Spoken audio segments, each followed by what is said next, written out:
ತ್ರೇ ಸಮವೇತಾಯುತ್ಸವಃ ಮಾಮಕಾಃ ಪಾಂಡವಾಶ್ಚೈವ ಕಿಮಕುರ್ವತ ಸಂಜಯ ದೇವಂ ನಾರಾಯಣಂ ನತ್ವಾ ಸರ್ವದೋಷವಿವರ್ಜಿತಂ ಪರಿಪೂರ್ಣಂ ಗುರುಂಶ್ಚಾನ್ ಗೀತಾರ್ಥಂ ವಕ್ಷ್ಯಾಮಿ ಲೇಶತಃ ಗುಣಗಣನಿಲಯಂ ಪತಿಂ ರಮಾಯಾಃ ಜಗದಹದಹನಂಚ ವಾಸವೀಸೂನುಂ ಮುನಿಕುಲತಿಲಕಂಚ ಪೂರ್ಣಬೋಧಂ ಗುರುಮಪಿ ಪರಮಂ ಗುರುಂಚ ಮೇ ವಂದೇ ಲಕ್ಷ್ಮೀನಾರಾಯಣಂ ನತ್ವಾ ಪೂರ್ಣಬೋಧಾದಿಕಾನ್ ಗುರೂನ್ ಕುರ್ಮಃ ಶ್ರೀಕೃಷ್ಣಗೀತಾಯಾಃ ಭಾಷ್ಯಾದ್ಯುಕ್ತಾರ್ಥಸಂಗ್ರಹ.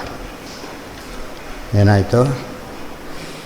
ಮನುಷ್ಯಾಣಾಂ ಸಹಸ್ರೇಷು ಕಶ್ಚಿದ್ಯತತಿ ಸಿದ್ಧಯೇ ಯತತಾಮಪಿ ಸಿದ್ಧಾನಾಂ ಕಶ್ಚಿನ್ಮಾಂ ವೇತ್ತಿ ತತ್ವತಃ. ಅದೆಲ್ಲ ಆಯಿತು.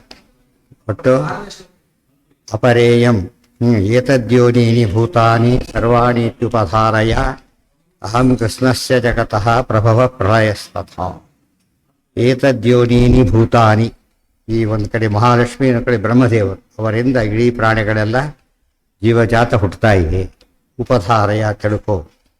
ಅಹಂ ಕೃಷ್ಣಸ್ಯ ಜಗತಃ ಪ್ರಭವ ಪ್ರಳಯಸ್ತಥ. ಇಡೀ ಜಗತ್ತಿಗೆ ನಾನೇ ಸೃಷ್ಟಿ ನಾನೇ ಲಯ, ನಾನೇ ಸೃಷ್ಟಿ ನಾನೇ ಲಯ ಅಂತ. ನನ್ನಿಂದ ಸೃಷ್ಟಿ ನನ್ನಿಂದ ಲಯ ಅಂತ. ಮತ್ತ ಪರತರಂ ನಾಣ್ಯತ್ ಕಿಂಚಿದಸ್ತಿ ಧನಂಜಯ ಮಯಿ ಸರ್ವವಿದಂ ಪುರೋತಂ ಸೂತ್ರೇ ಮಣಿಗಣ ಇವ.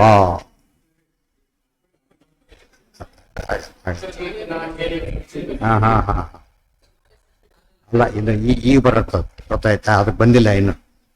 ಈ ಹಾ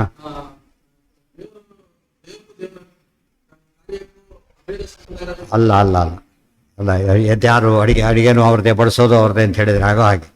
ಯಾರು ಅಂತ ಕೇಳಿದ್ರೆ ನಾನು ಅಂತ ಹೇಳ್ತೀನಿ.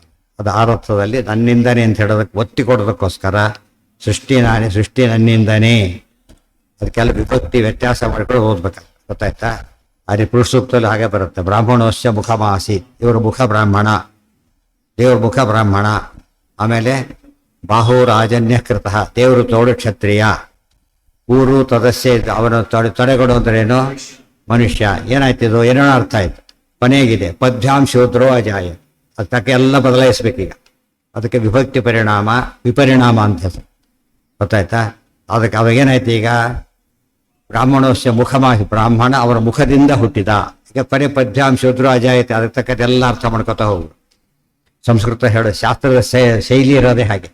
ಅಹಂ ಬ್ರಹ್ಮಾಸ್ಮಿನೂ ಹಾಗೆ ಇರೋದು. ಅದನ್ನ ಇದೆಲ್ಲ ಸರಿ ಅರ್ಥ ಮಾಡ್ತಾರೆ, ಅಲ್ಲಿ ಬಂದಾಗ ಹೋಗ್ಬಿಡುತ್ತೆ. ಮತ್ತೆ ಇಲ್ಲಿ ಯಾಕೆ ಅರ್ಥ ಮಾಡಲಿಲ್ಲ ಅರ್ಥನ? ನಾನೇ ಸೃಷ್ಟಿ ಅಂತ ಅರ್ಥ ಮಾಡಿ ಹಾಗಿದ್ರೆ ಮಾಡಿದ್ರೆ ಏನಾಗುತ್ತೆ? ಬ್ರಹ್ಮಸಗುಣನಾಗ್ಬಿಡ್ತಾನೆ. ಇದು ಅರ್ಥ ಮಾಡಿಕೊಂಡ್ರೆ ಅದಕ್ಕೆ ಶಾಸ್ತ್ರಾರ್ಥದ ಕ್ರಮ ಒಂದಿರ್ತದೆ. ಶಾಸ್ತ್ರಾರ್ಥದ ಕ್ರಮ ಸಾರು ಮಾಡ್ತೀವಿ. ಯಾವಾಗ ಏನೇನು ಹಾಕ್ಬೇಕು ಅಂತ ಗೊತ್ತಿರ್ಬೇಕು. ಎಲ್ಲ ಒಟ್ಟಿಗೆ ಹಾಕಿ ಕುಡ್ಕೊಂಡ್ಬಿಟ್ರೆ ಏನಾಗುತ್ತದು? ಏನೋ ಆಗೋಗ್ಬಿಡುತ್ತೆ, ಏನೋ ಆಗೋಗ್ಬಿಡುತ್ತೆ. ಅದು ಕ್ರಮ ಇರುತ್ತೆ. ಬಡಿಸೋದೊಂದು ಕ್ರಮ ಈ ಮಧ್ಯೆ ಎಷ್ಟಾದ್ರೂ ಕೂಡ. ಅದು ಹಬ್ಬ ಹುಣ್ಣಿ ಬಡಿಸೋದು ಅನೇಕ ಕ್ರಮಗಳ ವ್ಯತ್ಯಾಸ ಇದೆ. ಮೊದಲು ಯಾವ್ದು ಕೊನೆಗೆ ಯಾವ್ದು ಹಾಕಬೇಕು, ಅವೆಲ್ಲ ನಿಯಮಗಳಿರ್ತವೆ. ಅದೆಲ್ಲ ಆ ನಿಯಮ ಎಲ್ಲ ಬಿಟ್ಟು ಶಾಸ್ತ್ರ ಓದಕ್ಕೆ ಹೋಗ್ತಾರಲ್ಲ, ಬರೀ ಅಪಾರ್ಥ ಆಗತ್ತೆ. ಇವತ್ತಾಗಿರೋದು ಅದೇನು. ಅದಕ್ಕಿಂತ ಸಂಬಂಧ ಇಲ್ಲ. ಕ್ರಿಯೆಯ ವಿಷಯ ಬೇರೆ, ಕ್ರಿಯೆ ಮಾಡೋದು. ಸೃಷ್ಟಿ ಕಾರ್ಯಕ್ಕೂ ಪ್ರಳಯಕ್ಕೂ ಅಭೇದ. ಸೃಷ್ಟಿಗೂ ಪರಮಾತ್ಮನ ಅಭೇದ ಹೇಳಬಾರ್ದು. ಸೃಷ್ಟಿನೇ ಪರಮಾತ್ಮನಲ್ಲ, ಪರಮಾತ್ಮನ ಸೃಷ್ಟಿಯಾಗಿರೋ ಸೃಷ್ಟಿ ಕಾರ್ಯ ಪರಮಾತ್ಮನ, ಗೊತ್ತಾಯ್ತಾ? ಆ ಕ್ರಿಯೆ ಪರಮಾತ್ಮರದೇ ಹೊರತು ಮಾಡಲ್ಪಟ್ಟ ವಸ್ತು ದೇವರಲ್ಲ. ಅಭೇದ ಆಗತ್ತೆ ಹಾಗೆ. ಮತ್ತಃ ಪರತರಂ ನಾಣ್ಯತ್ ಕಿಂಚಿದಸ್ತಿ ಧನಂಜಯ ಮಯಿ ಸರ್ವವಿದಂ ಪ್ರೋತಂ ಸೂತ್ರೇ ಮಣಿಗಣ ಇವ. ಮತ್ತಃ ಪರತರಂ ಅನ್ಯತ್ ಕಿಂಚಿದಸ್ತಿ ಧನಂಜಯ. ಅರ್ಜುನ, ನನಗಿಂತ ದೊಡ್ಡದಾಗಿರ್ತಕ್ಕಂಥ ವಸ್ತು ಜಗತ್ತಿನಲ್ಲಿ ಯಾವುದೂ ಇಲ್ಲ. ಮತ್ತೆ ಶ್ರೀಮನ್ ಮಧ್ವವತಿ ಹರಿ ಪರತರಹ, ಇಲ್ಲಿಯ ಪದನೇ ಬಂದಿರೋದು. ಮತ್ತಃ ಪರತರಂ ನ ಅನ್ಯತ್ ಕಿಂಚಿತ್ ಅಸ್ತಿ ಧನಂಜಯ. ನನಗಿಂತ ಪರ ಅಂದ್ರೆ ಶ್ರೇಷ್ಠ, ಪರತರ ಅಂದ್ರೆ ಹೆಚ್ಚು ಶ್ರೇಷ್ಠ. ಅಂದ್ರೆ ನನಗಿಂತ ಹೆಚ್ಚು ಶ್ರೇಷ್ಠವಾದ ವಸ್ತು ಜಗತ್ತಿನಲ್ಲಿ ಯಾವುದೂ ಇಲ್ಲ ಅಂತ ಹೇಳಿ. ಅದೇ ಲಕ್ಷ್ಮೀಕಾಂತ ಸಮಂತತೋ ವಿಕಲಯನ್ ನೈವೇಶಿತು ಶ್ರೇ ಸಮಂ ಕಿಂಚಿತ್ ಅನ್ನೋ ಪದಕ್ಕೆ ಅದಿಷ್ಟು ಅರ್ಥ. ಎಲ್ಲಿ ಹುಡುಕಿದ್ರು, ಎಷ್ಟತ್ತು ಹುಡುಕಿದ್ರು, ಯಾವಾಗ ನೋಡಿದರೂ ಕೂಡ ಏಕೋ ನಾರಾಯಣ ಅಷ್ಟೇ. ಮಯಿ ಸರ್ವಮಿದಂ ಪ್ರೋತಂ ಸೂತ್ರೇ ಮಣಿಗಣ ಇವ. ಇದಂ ಸರ್ವಂ, ಇದೆಲ್ಲವೂ ಕೂಡ ಮಯಿ ನನ್ನಲ್ಲಿ ಪ್ರೋತಂ ಎಲ್ಲ ಹೊಂದ್ಕೊಂಡ್ಬಿಟ್ಟಿದೆ. ಹೇಗೆ ಅಂದ್ರೆ ಸೂತ್ರೇ ಮಣಿಗಣ ಇವ. ಸೂತ್ರದಲ್ಲಿ ಮಣಿಗಳ ಸಾಲು ಹೇಗೋ ಹಾಗೆ, ಮಣಿಗಳ ಗುಂಪು ಹೇಗೋ ಹಾಗೆ ಹಾರ ಕಟ್ತಾರೆ. ಆ ಹಾರದಲ್ಲಿ ಪೋಣಿಸಿದ್ದಾರೆ ಎಲ್ಲ ಕಡೆ, ಎಲ್ಲ ವ್ಯವಸ್ಥೆ ಇದೆ. ಆದರೆ ಮಣಿಗಳಿಗೆಲ್ಲ ಆಧಾರ ಯಾವುದು? ಸೂತ್ರ. ಸೂತ್ರ ಹರಿದು ಎಲ್ಲ ಹೊರಟೋಯ್ತು. ಸೊ ಸೂತ್ರದಲ್ಲಿ ಮಣಿಗಳ ಗುಂಪು ಹೇಗಿರಬೇಕು ಹಾಗೆ ನನ್ನಲ್ಲಿ ಎಲ್ಲವೂ ಇದೆ. ಪರಮಾತ್ಮ ಏನು ಹೇಳಿದಾಗ ನಾನೇ ಧಾರಕ ಅಂತ, ನಾನೇ ಧಾರಕ. ಸೂತ್ರ ಅಂದರೆ ವಾಯುದೇವರು. ಸೂತ್ರೇ ಸೂತ್ರಂ ಸ ವಾಯು. ನೇರವಾಗಿ ವಾಯುದೇವರ ಬಗ್ಗೆ ಹೇಳೋದಿಲ್ಲ, ಈ ಪದಗಳು ಉಪಯೋಗಿಸ್ಬಿಡ್ತಾರೆ. ಈಗ ನೇರವಾಗಿ ಹೇಳಿದ್ರೆ ಎಲ್ಲರಿಗೂ ತಿಳಿಬಾರದು ಎಂಬ ದೃಷ್ಟಿಯಿಂದ ಸೂತ್ರ ಅನ್ನೋ ಪದ ಉಪಯೋಗಿಸ್ಬಿಟ್ರೆ ಅಷ್ಟೇ. ಸೂತ್ರ ವಾಯುದೇವರಲ್ಲಿ ಇಡೀ ರುದ್ರಾದಿ ದೇವತೆಗಳನ್ನ ಹೇಗೆ ಅವಲಂಬಿಸಿದೆಯೋ ಷಟ್ಪ್ರಶ್ನೆ ಪೂರ್ತಿ ಅದನ್ನೇ ಹೇಳೋದು. ಷಟ್ಪ್ರಶ್ನೆ ಮೆದ್ದ ಸಂದೇಶನೇ ಅದು. ಈಗ ಎಲ್ಲ ಹಾಕಿರ್ತಾರೆ, ಅದು ಬದ್ಧತೆ ಲಿಂಕ್ ಆಗಿದೆ ಎಕ್ಸೆಲ್ಗೆ, ಅದು ಲಿಂಕ್ ಆಗದೆ ಎಲ್ಲ ಬಿತ್ತೋಗ್ಬಿಡುತ್ತೆ. ಆ ರೀತಿ ದೃಷ್ಟಾಂತ ಕೊಡ್ತಾರೆ, ಹೇಗೆ ಅವೆಲ್ಲ ಆಗಿದೆಯೋ ಆ ರೀತಿ ವಾಯುದೇವರನ್ನು ಆಶ್ರಯಿಸಿ ಎಲ್ಲವೂ ಇದೆ ಅಂಥೇಳಿ. ಹಾರವ ಇಡೀ ದಾರವನ್ನು ಆಶ್ರಯಿಸಿ ಬಡಿಗಡಿರೋ ಹಾಗೆ ರುದ್ರಾದಿ ದೇವತೆಗಳೆಲ್ಲ ನನ್ನನ್ನು ಆಶ್ರಯಿಸಿದ್ದಾರೆ ಅಂತ ಹೇಳಿ ವಾಯುದೆಲ್ಲ ಆಶ್ರಯಿಸಿ ಅವರು ನಾನು ಸೂತ್ರ ಯಾರು ಹಿಡ್ಕೊಂಡಿದ್ದೆ? ಸೂತ್ರ ತಾನೇ ಇಲ್ಲ, ದೇವ್ರು ಹಿಡ್ಕೊಂಡಿದ್ದಾನೆ. ದೇವರು ಕೈ ಕಾಣಿಸ್ತು, ದೇವ್ರು ಹಿಡ್ಕೊಂಡು ಸೂತ್ರಧಾರ ಆತ. ಸೂತ್ರಧಾರ ಸೂತ್ರ ಪೋಣಿಸಲ್ಪಟ್ಟ ಮಣಿ ಗಾಣಗಳಿವರೆಲ್ಲ ಕೂಡ ಸುಲಭವಾಗಿ ಅರ್ಥ ಆಗುತ್ತೆ. ಮತ್ತಃ ಪರತರಂ ಧಾನ್ಯತ್ ಕಿಂಚಿದಸ್ತಿ ಧನಂಜಯ. ಸುಮ್ಮನೆ ಓದೋರಿಗೆ ದಾರದಲ್ಲಿ ಹೇಗೋ ಹಾಗೆ ಅಷ್ಟೇ, ಶಾಸ್ತ್ರ ಓದೋರಿಗೆ ವಾಯುದೇವರಲ್ಲಿ ಹೇಗೋ ಹಾಗೆ. ಶಾಸ್ತ್ರ ಟೆಕ್ನಿಕಲ್, ಅದು ಇದನ್ನೆಲ್ಲ ಟೆಕ್ನಿಕಲ್ ಅರ್ಥ ಮಾಡ್ಕೋಬೇಕೆ ಹೊರತು ಬೇರೆ ರೀತಿ ಅರ್ಥ ಮಾಡ್ಕೋಬಾರ್ದು. ಹೌದು, ಮತ್ತೆ ಸೂತ್ರ ಅಂತ ವಾಯುದೇವರಿಗೆ ಹೆಸರು. ಸೂತ್ರ ನಾಮಕರ ಸಂಸ್ಕೃತಿ ಮಾತ್ರದಿ ಆತ್ಮನಿರ್ಣಯ ಆಗಿದೆ. ಯಾವ ರೂಪದ ಮಕ್ಕಳು ವಾಯುದೇವರು?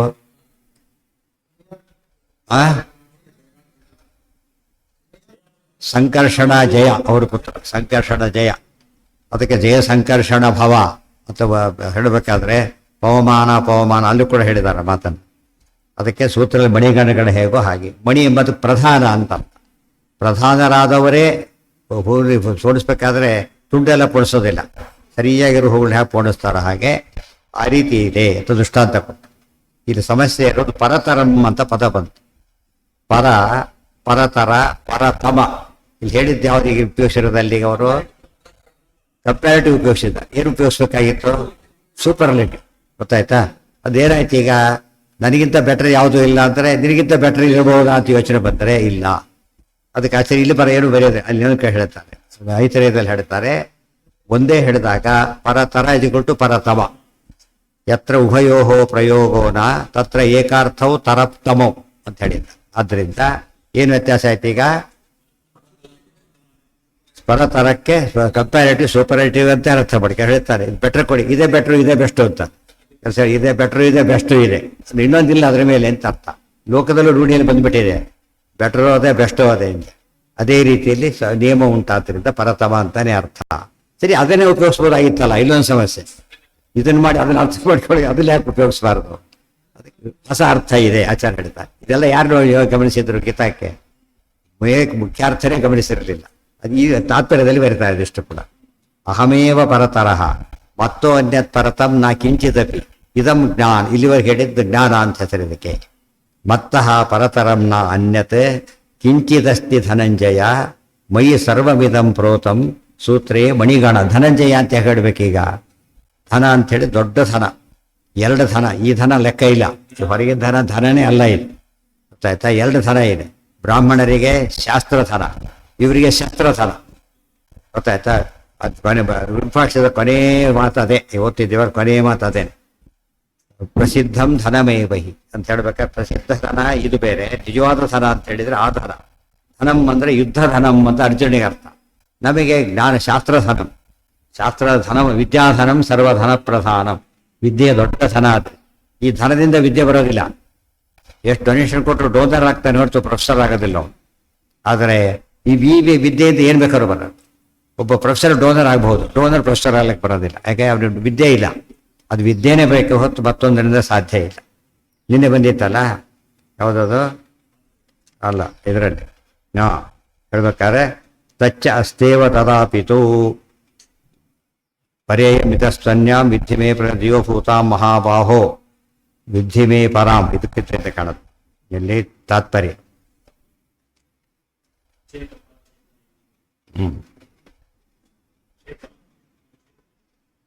ಮತ್ತ ಪರತರಂ ಅಚೇತನಂ ಅದೆಲ್ಲ ಆಯ್ತು. ಅಚೇತನ ಚೇತನೇತಿ ದ್ವಿವಿಧಾ ಪ್ರಕೃತಿರ್ಮತ ಅದೆಲ್ಲ ಆಗಿತ್ತು. ಏತದ್ಯೋನೀನಿ ಭೂತಾನಿ ಮತ್ತೋ ಅನ್ಯತ್ ಪರತರಂ ನಾಸ್ತಿ ಪರತರಸ್ತು ಅಹಮೇವ ಇತ್ಯರ್ಥ. ಅನ್ಯಥಾ ಅನ್ಯದಿತಿ ವ್ಯರ್ಥಂ. ಅನ್ಯತ್ ಅಂತ ಪದ ಹಾಕಿದ್ದರಿಂದ ಇನ್ಯಾವುದೂ ಇಲ್ಲ ಅಂತ ಹೇಳಿದ ಮೇಲೆ ಹೇಳೋ ಪ್ರಸಂಗನೇ ಬರಲಿಲ್ಲ ಅಂತ ಆಯ್ತು. ಈಗ ಈ ಪರತರ ಶಬ್ದಕ್ಕೆ ಸ್ವಾರಸ್ಯ ತೋರಿಸ್ತಾರೆ. ಎಲ್ಲ ಪರತರಣೆ ಯಾಕೆ ಹೇಳಬೇಕಾಗಿತ್ತು ಅಂದರೆ ಒಂದು ಪರ ಶಬ್ದಕ್ಕೆ ಒಂದು ವಿಚಿತ್ರ ಅರ್ಥದಲ್ಲಿ ಉಪಯೋಗಿಸಿದ್ದಾರೆ. ಏನು ಹಾಗೆಂದರೆ ಅವರಾಹ ದುಃಖ ಸಂಬಂಧಾತ್ ಜೀವಾಯೇವ ಪ್ರಕೀರ್ತಿತಃ. ಜೀವರಿಗೆಲ್ಲ ಅವರರು ಅಂತ ಕರೀತಾರೆ. ಜೀವರೆಲ್ಲರ ಅವರರು. ಯಾಕೆ ಏನಿದೆ ಅವರಿಗೀಗ ದುಃಖದ ಸಂಬಂಧ ಇದೆ. ದುಃಖ ಸಂಬಂಧ ಬಂದ ತಕ್ಷಣ ಕಡಿಮೆ ಆಗ್ಬೇಕು. ನಿತ್ಯ ನಿರ್ದುಃಖ ರೂಪತ್ವಾತ್ ಪರಾಶ್ರೀಹಿ. ನಿತ್ಯ ನಿರ್ದುಃಖ ರೂಪತ್ವಾತ್ ಅದಕ್ಕೆ ಅವರರು ಅಂದರೆ ಇವರು, ಪರ ಅಂದರೆ ಶ್ರೇಷ್ಠಳು ಅಂತ ಅರ್ಥ. ಶ್ರೇಷ್ಠಳು ಒಬ್ಬಳೇ ಇರೋದು ಯಾರು? ನಿತ್ಯ ನಿರ್ದುಃಖ ರೂಪತ್ವಾತ್ ಶ್ರೀಹಿ ಪರ ಅಂತೇಳಿ ಅವರರು. ಪರ ಅಂದರೆ ಮಹಾಲಕ್ಷ್ಮಿ. ಏಕಲ ಒಬ್ಬರೇ ಅವರು. ದುಃಖ ಇನ್ನೊಬ್ಬ ಮಹಾಲಕ್ಷ್ಮಿ ಅಂತಿಲ್ಲ, ಇನ್ನೊಬ್ಬ ಗೌರಿ ಸುಪರ್ಣಿ ಅವರೆಲ್ಲ ಇದ್ದಾರೆ. ಆದರೆ ಶ್ರೀ ಮಾತ್ರ ಒಬ್ಬರೇ ಮಹಾಲಕ್ಷ್ಮಿ. ಅದೇ ಗೊತ್ತಿರೋದೀಗ. ಹಿಂದಿನೆಲ್ಲ ಆಗಿದೆ, ನಿನ್ನೆ ಆಯ್ತು ಅದು. ಪಿತಾ ವಿಷ್ಣು ಸ ಜಗತೋ ಮಾತಾ ಸೇರಿ ಆತ್ಮಚೇತನ ಉಪಾದಾನಂತ ಜಗತಃ ಶೈವ ವಿಷ್ಣು ಬಲೇರಿತ ಅಂತ ನಿನ್ನೆ ಆಗಿದೆ. ವಿಷ್ಣು ಬಲದಿಂದ ಆಗಿದೆ ಅಂತ ಆಗಿದೆ. ಈಗ ಅವರ ದುಃಖ ಸಂಬಂಧ ಜೀವ ಏವ ಪ್ರಕೀರ್ತಿತಾ. ಈಗ ದುಃಖ ಅಸಂಪೀಡಿತತ್ವಾತ್ತು ಮಧ್ಯಮೋ ವಾಯುರುಚ್ಯತೆ. ದುಃಖ ಅಸಂಪೀಡಿತತ್ವಾತ್ತು ಮಧ್ಯಮೋ ವಾಯುರುಚ್ಯತೆ. ವಾಯುದೇವರು ಏನಂತ ಕರೀತಾರೆ ಈ ಮಧ್ಯೆ? ಅವರು ಮಧ್ಯಮ. ಅಯಂ ವಾವಶಿಶುವು ಮಧ್ಯಮ ಪ್ರಾಣ ಅಂತ ಹೇಳ್ಬೇಕಾದ್ರೆ ವಾಯುದೇವನ ಏನಂತ ಕರೀತಾರೆ ನೋಡಿ, ಸರಿಯಾಗಿ ಅರ್ಥ ಮಾಡ್ಕೋಬೇಕಂದ್ರೆ ಫಸ್ಟೇ ಜೀವರೆಲ್ಲ ಇದ್ದಾರೆ. ಅವ್ರಿಗೇನಿದೆ? ದುಃಖ ಇದೆ. ದುಃಖದ ಸಂಬಂಧ ಪಾಸಿಟಿವ್ ದುಃಖನೇ ಅವರಿಗಿದೆ. ಅದರಿಂದ ಏನಾಯ್ತು? ಅವರೆಲ್ಲ ಅವರರು. ಸ್ವಲ್ಪ ಮೈಲಿ ಆದರೆ ಹಾಗೆ. ಆಮೇಲೆ ನಿತ್ಯ ಪೂಜೆ ಬರೋದಿಲ್ಲ. ಊಟದ ಮಡಿ ಬೇರೆ, ಪೂಜೆ ಮಡಿ ಬೇರೆ. ಅವ್ರು ಇಷ್ಟು ಶುದ್ಧರಾಗಲಿಲ್ಲ. ಸಾಧನೆ ಮಾಡಕ್ಕೆ ಬರುತ್ತೆ ಹೊರತು ಸಿದ್ಧರಲ್ಲ ಅವರು. ನಿತ್ಯ ನಿರ್ಧಕ ರೂಪತ್ವಾತ್ ಪರಾಶ್ರೀಹಿ ಏಕಲ. ಇವತ್ತು ಒಂದು ಅವರಿಂದ ಪರ ಐತಿ. ಈಗ ಇನ್ನೊಂದಿದೆ, ದುಃಖ ಅಸಂಪೀಡಿತತ್ವಾತ್ತು ಮಧ್ಯಮೋ ವಾಯುರುಚ್ಯತೆ.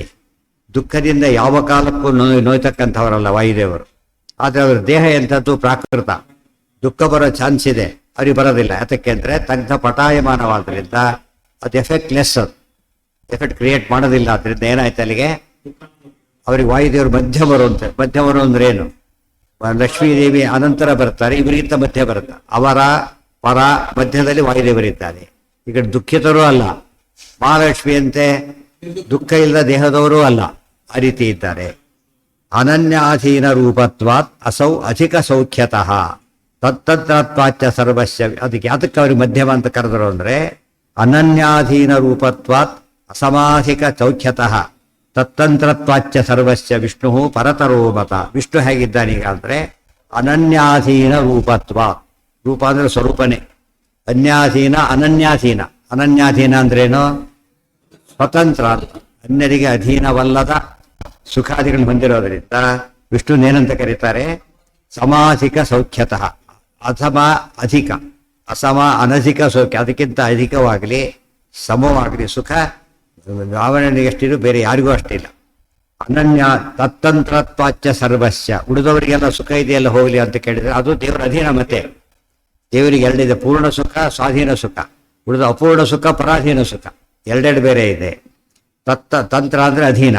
ತತ್ತಂತ್ರತ್ವಾಚ್ಯ ಸರ್ವಸ್ಯ ವಿಷ್ಣು ಪರತರೋ ಮತ. ಪರ ಅಂತ ಯಾರಾದ್ರೂ ಈಗ ಪರ ಯಾರು? ಅದರಿಂದ ಲಕ್ಷ್ಮಿಗಿಂತ ಶ್ರೇಷ್ಠ ಏನಾಗಬೇಕೀಗ? ಪರತರ. ಪರತರ ಯಾರು? ವಿಷ್ಣು. ನೋಡಿ, ಪರ ಯಾರಾದ್ರೆ ಲಕ್ಷ್ಮಿ. ಪರತರ ಲಕ್ಷ್ಮಿಗಿಂತ ನಾನು ಶ್ರೇಷ್ಠ ಅಂತ ಹೇಳಿದಾಗ ಶ್ರೀಮನ್ ಮಧ್ವವತಿ ಹರಿ ಪರತರ ಅಂತ ಪ್ರಶ್ನೆ ಹೇಳಿದರು. ಲಕ್ಷ್ಮಿ ವಿಷಯನೇ ಬರಲಿಲ್ಲ ಅಂದರೆ ಈಗ ಬಂದಿದೆ. ಪರ ಅಂದರೆ ಲಕ್ಷ್ಮಿ, ಪರತರ ಅಂದರೆ ನಾರಾಯಣ. ಸೊ ಲಕ್ಷ್ಮಿ ಬಿಟ್ಟು ಹೇಳಲಿಲ್ಲ ಅಂತ ಇದ್ದಾರೆ. ಈ ಪರತರೋ ಮತಃ ಅಭಾವಾತ್ ಅಂತರ ಅನ್ಯಸ್ಯ ಇಹ ಏಕಾರ್ಥವು ತರಪ್ತಮ. ಇನ್ನೊಬ್ರು ಇಲ್ಲ ಆದ್ರಿಂದ ಇಲ್ಲಿ ತರಪ್ ಮತ್ತು ತರ್ಮ ಎರಡು ಕೂಡ ಒಂದೇ ಅರ್ಥ ಕೊಡ್ತಾ ಇದೆ. ಸೊ ತರ ಇಜಿಕೊಟ್ಟು ತಮ, ಪರತರ ಇಜಿಕೊಟ್ಟು ಪರತಮ ಅಂತ ಅರ್ಥ. ಒಂದು ಅರ್ಥ ಇನ್ನೂ ಮುಗಿದಿಲ್ಲ ಅದು. ಯಸ್ಯಾಹ ಸಂಬಂಧ ಯೋಗ್ಯತ್ವಾತ್ ಜೀವ ಅಪಿ ಅವರಾಮತಾಹ. ಯಸ್ಯಾಹ ಸಂಬಂಧ ಯೋಗ್ಯತ್ವಾತ್ ಜೀವ ಅಪಿ ಅವರಾಮತಾಹ. ಯಾವ ಸಂಬಂಧ ಜೀವನ ಯಾತಕ್ಕಾದರು ಅಂತ ಕೇಳಿದರೆ ಈ ಇದರಿಂದಾಗಿ. ಯಾವುದರಿಂದ ನೋಡಿ, ಇಹೋ ತರಪ್ತಮೋ ಅಭಾವಾದಂತರ ಅನ್ಯಸ್ಯ ಯಸ್ಯಾಹ ಸಂಬಂಧ ಯೋಗ್ಯತ್ವ ಜೀವ ಅಪಿ ಅವರಾಮತಾಹ. ಯಸ್ಯ ಅಂದರೆ ಪ್ರಕೃತಿ, ಜಡ ಪ್ರಕೃತಿ. ಜಡ ಪ್ರಕೃತಿಯ ಸಂಬಂಧ ಹೊಂದಿರುವ ಜೀವರಿಗೆ ಅವರ ಅಂತ ಕರೆದ್ರೆ ಕಾರಣ ಕೊಟ್ಟು. ದುಃಖ ಯಾತಕ್ಕೆ ಬಂತು? ಜಡ ಪ್ರಕೃತಿಗೆ ಅಟ್ಯಾಚ್ ಆಗಿರೋ ದೇಹ ಇರೋದ್ರಿಂದ. ತಸ್ಯಾಹ ಜಡಾಯಾಹ ಪ್ರಕೃತೇ ಅವರತ್ವೇಕ ಸಂಶಯ. ಇನ್ನು ಜೀವರೇ ಅವರವರು. ಎಷ್ಟು ಲಾಜಿಕ್ ಇದೆ. ಜೀವರು ಅವರವರು ಯಾತಕ್ಕೆ ಅಂದರೆ ಅವರಿಗೆ ಪ್ರಕೃತಿಯ ಸಂಬಂಧ ಇದೆ. ಜಡ ಪ್ರಕೃತಿಯ ಸಂಬಂಧ ಇರೋದ್ರಿಂದ ಜೀವರು ಅವರವರಾಗೋದಾದ್ರೆ ಜಡ ಪ್ರಕೃತಿ ಏನಾಗಬೇಕಾಗ ಇನ್ನೂ ಕಡಿಮೆ ಆಗಬೇಕು. ಒಂದು ವಸ್ತುವನ್ನು ಮುಟ್ಟಿದ್ರೆ ಮೈಲಿಗೆ ಆಗೋದಾದ್ರೆ ಮೈಲಿಗೆ ಮಾಡ್ತಕ್ಕಂಥ ವಸ್ತು ಮೈಲಿಗೆ ಆದವನಿಗಿಂತ ಜಾಸ್ತಿ ಮೈಲಿಗೆ ಆಗಿರ್ಬೇಕು. ಆದ್ದರಿಂದ ಜಡ ಪ್ರಕೃತಿ ಏನದು? ಅವರ ತರ ಆಯ್ತಾಗ, ಅವರ ತರ ಅಂತಾಯ್ತು. ಅವರ ತರ ನೋಡಿ, ವಾಪಸ್ ಹೋಗ್ಬೇಕು. ಅವರಕ್ಕಿಂತ ಹೆಚ್ಚವರ. ಅವರ ಏತು ವಿಮುಖಾಶ್ಚೇತನಾ ಹರೇಹೆ. ಇನ್ನು ಕೇಳಬೇಕಾ? ಅದರಿಂದಾಗಿ ಹರಿಗೆ ವಿಮುಖರಾದವರೆಲ್ಲ ಯಾರವರೆಲ್ಲ? ಬರೀ ದುಃಖಿಗಳಾದ್ರಿಂದ ಅವರ ತರರು ಈ ಗುಂಪಿಗೆ ಸೇರ್ಕೊಂಡ್ರವರೆಲ್ಲ. ನಿತ್ಯ ದುಃಖೈಕ ಯೋಗ್ಯತ್ವ ನ ಈ ಏತತ್ ಸ್ಯಾತ್ ಅಚೇತನೆ. ದೇಹದ ಅಚೇತನಕ್ಕೆ ನಾವು ದುಃಖ ಹೇಳಬಾರದು, ಬಟ್ ಗುಂಪಲ್ಲಿ ಸೇರಿಸಿದ್ರೆ ಚೇತನಕ್ಕಿಂತ ಕಡಿಮೆ ಅಂದಮೇಲೆ ಮುಗಿದೋಯ್ತು ಅವಸ್ಥೆ. ಚೇತನ ಅಲ್ಲ ಅಂದಮೇಲೆ ಜಡಕ್ಕೆ ಅವರ ತರ ಆಗೋಯ್ತು. ಅತಃ ಪರತರಂ ವಿಷ್ಣುಂ ಯೋವೇತ್ಯ ಸಾ ವಿಮುಚ್ಯತೆ. ಬಟ್ ಏನೇನಾಯ್ತು ಈಗ? ಅವರ ತರ, ಆಮೇಲೆ ಅವರ, ಆಮೇಲೆ ಪರ, ಆಮೇಲೆ ಪರತರ, ಈ ಇನ್ಬಿಟ್ವೀನ್ ವಾಯುದೇವ. ಇಷ್ಟು ಕಕ್ಷೆಗಳು ಬಂತೀಗ. ಇದೆಲ್ಲ ಯಾವಾಗ ಬಂತು? ಪರತರ ಶಬ್ದ ಉಪಯೋಗಿಸಿದ್ ಬಂತು. ಬರೀ ಪರತ ಮಾತ್ರ ಬಂದ್ಬಿಟ್ರೆ ಏನಾಗ್ತಿತ್ತು? ಅಲ್ಲಿಗೆ ಸರ್ವಶ್ರೇಷ್ಠ ಓದ್ಕೊಂಡು ಹೋಗ್ಬಿಡ್ತಾರೆ. ಆಗಬಾರದು ಅಂತಾನೆ ಏನ್ ಮಾಡಿದ್ರು? ಇವಾಗ ಕೃಷ್ಣ ಉಪಯೋಗಿಸ್ಬೇಕಾದ್ರೆ ಪದ ಸಾರಸ್ಯ ಎಷ್ಟಿಟ್ಟು ಉಪಯೋಗಿಸಿದ್ದಾನೆ. ಅದು ಗುರುಸಿದ್ದ ಆಚಾರ ಒಬ್ರು. ಇನ್ನು ಬಿಟ್ಟು ಹೇಳಿದ್ರೆ ಅದಕ್ಕೆ ಅವ್ರು ಬೈದ ಒಬ್ಬನು. ವ್ಯಾಕರಣ ಹೇಳಿಲ್ಲ, ಹಿಂದೆ ಹೇಳಿದ್ನಲ್ಲ, ಗೀತಾ ವ್ಯಾಕರಣ ಸರಿ ಇಲ್ಲ, ಸರ್ವೋತ್ತಮ ಅಂತ ಹೇಳಿದ್ರೆ ಪರತರ ಅಂತ ಹೇಳ್ಬಿಟ್ಟಿದ್ದಾನೆ. ಬೆಟರ್ ಆದ ಬೆಸ್ಟ್ ಆಗ್ತಾನೆ ಅಂತ ವಾದ ಮಾಡುತ್ತೆ. ಅವ್ರಿಗೆ ಇದೆಲ್ಲ ಟೆಕ್ನಿಕಲ್ ಗೊತ್ತಿದ್ರೆ ಅರ್ಥ ಆಗ. ಎಸ್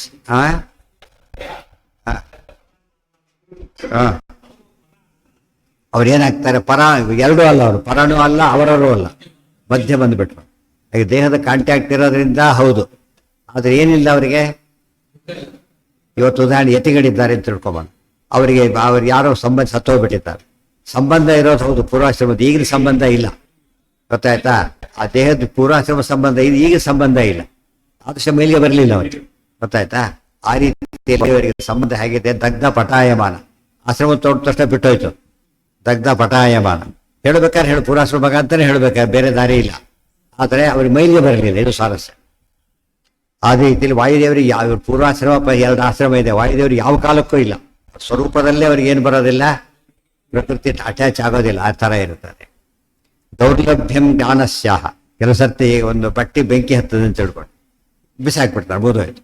ಅದು ಟೈಟ್ ಕಟ್ಕೊಂಡ್ಬಿಟ್ಟಿದ್ದಾರೆ, ಬಿಚ್ಚೋತ್ತು ಸುಟ್ಟೋಗ್ಬಿಟ್ಟಿರ್ತಾರೆ. ಆ ಥರ ಅದು ಹೇಗಿದೆ ಅಂದರೆ, ಮೊದಲು ಕಡೆ ಬನಿಯನ್ ಬೇರೆ, ಅದ್ರ ಮೇಲೆ ಇದು, ಅದ್ರ ಮೇಲೆ ಕೋಟು, ಅದಕ್ಕೆ ಕಟ್ಕೊಂಡಿರ್ತಾನೆ. ಬೆಂಕಿ ಬಿತ್ತೋ ಹೊತ್ತಿಗೆ ಪೂರ್ತಿ ಪೂಜೆ ಆಗಿ ಹೋಗ್ಬಿಟ್ಟಿರ್ತಾರೆ. ಅದಕ್ಕೆ ಈಗಿನ ಬಿಚ್ಚಿ ಅಷ್ಟು ಬಿಡ್ತಾರೆ ಕಡೆಗೆ ಆಗುತ್ತೆ. ಯಾವುದೇ ಹೇಗಿದೆ, ಯಾವ ಬೇಕಾದ್ರೆ ಬಿಚ್ಚೆ ಸಿಗೋದು. ದೇಪನೇ ಇಲ್ಲ. ಆ ಥರ ಹಾವಿನ ಪರೆ ಬಿಡುತ್ತಲ್ಲ, ಹಾಗೆ ಪರೆ ಬಿಟ್ಟು ಹಾವನ್ನು ತುಳ್ಕೊಂಡ್ಬಿಡ್ತಾರೆ ಎಷ್ಟೋ ಜನ. ಅಥವಾ ಸತ್ತೋಗ್ರೆ ಏನಿಲ್ಲ, ಅದು ಹಾಗೆ ಬಿಟ್ಟು ಹೋಗಕ್ಕೆ ಹಾಗೆ. ಆ ರೀತಿ ವಾಯುದೇವರು ಇರೋದ್ರಿಂದ ಅವ್ರಿಗೇನಾಗಿದೆ? ಸಂಸಾರಿಗಳು ಹೌದು, ಅಲ್ವಾ ಅಲ್ಲ, ಎರಡೂ ಆಗಿಬಿಟ್ಟಿದ್ದಾರೆ.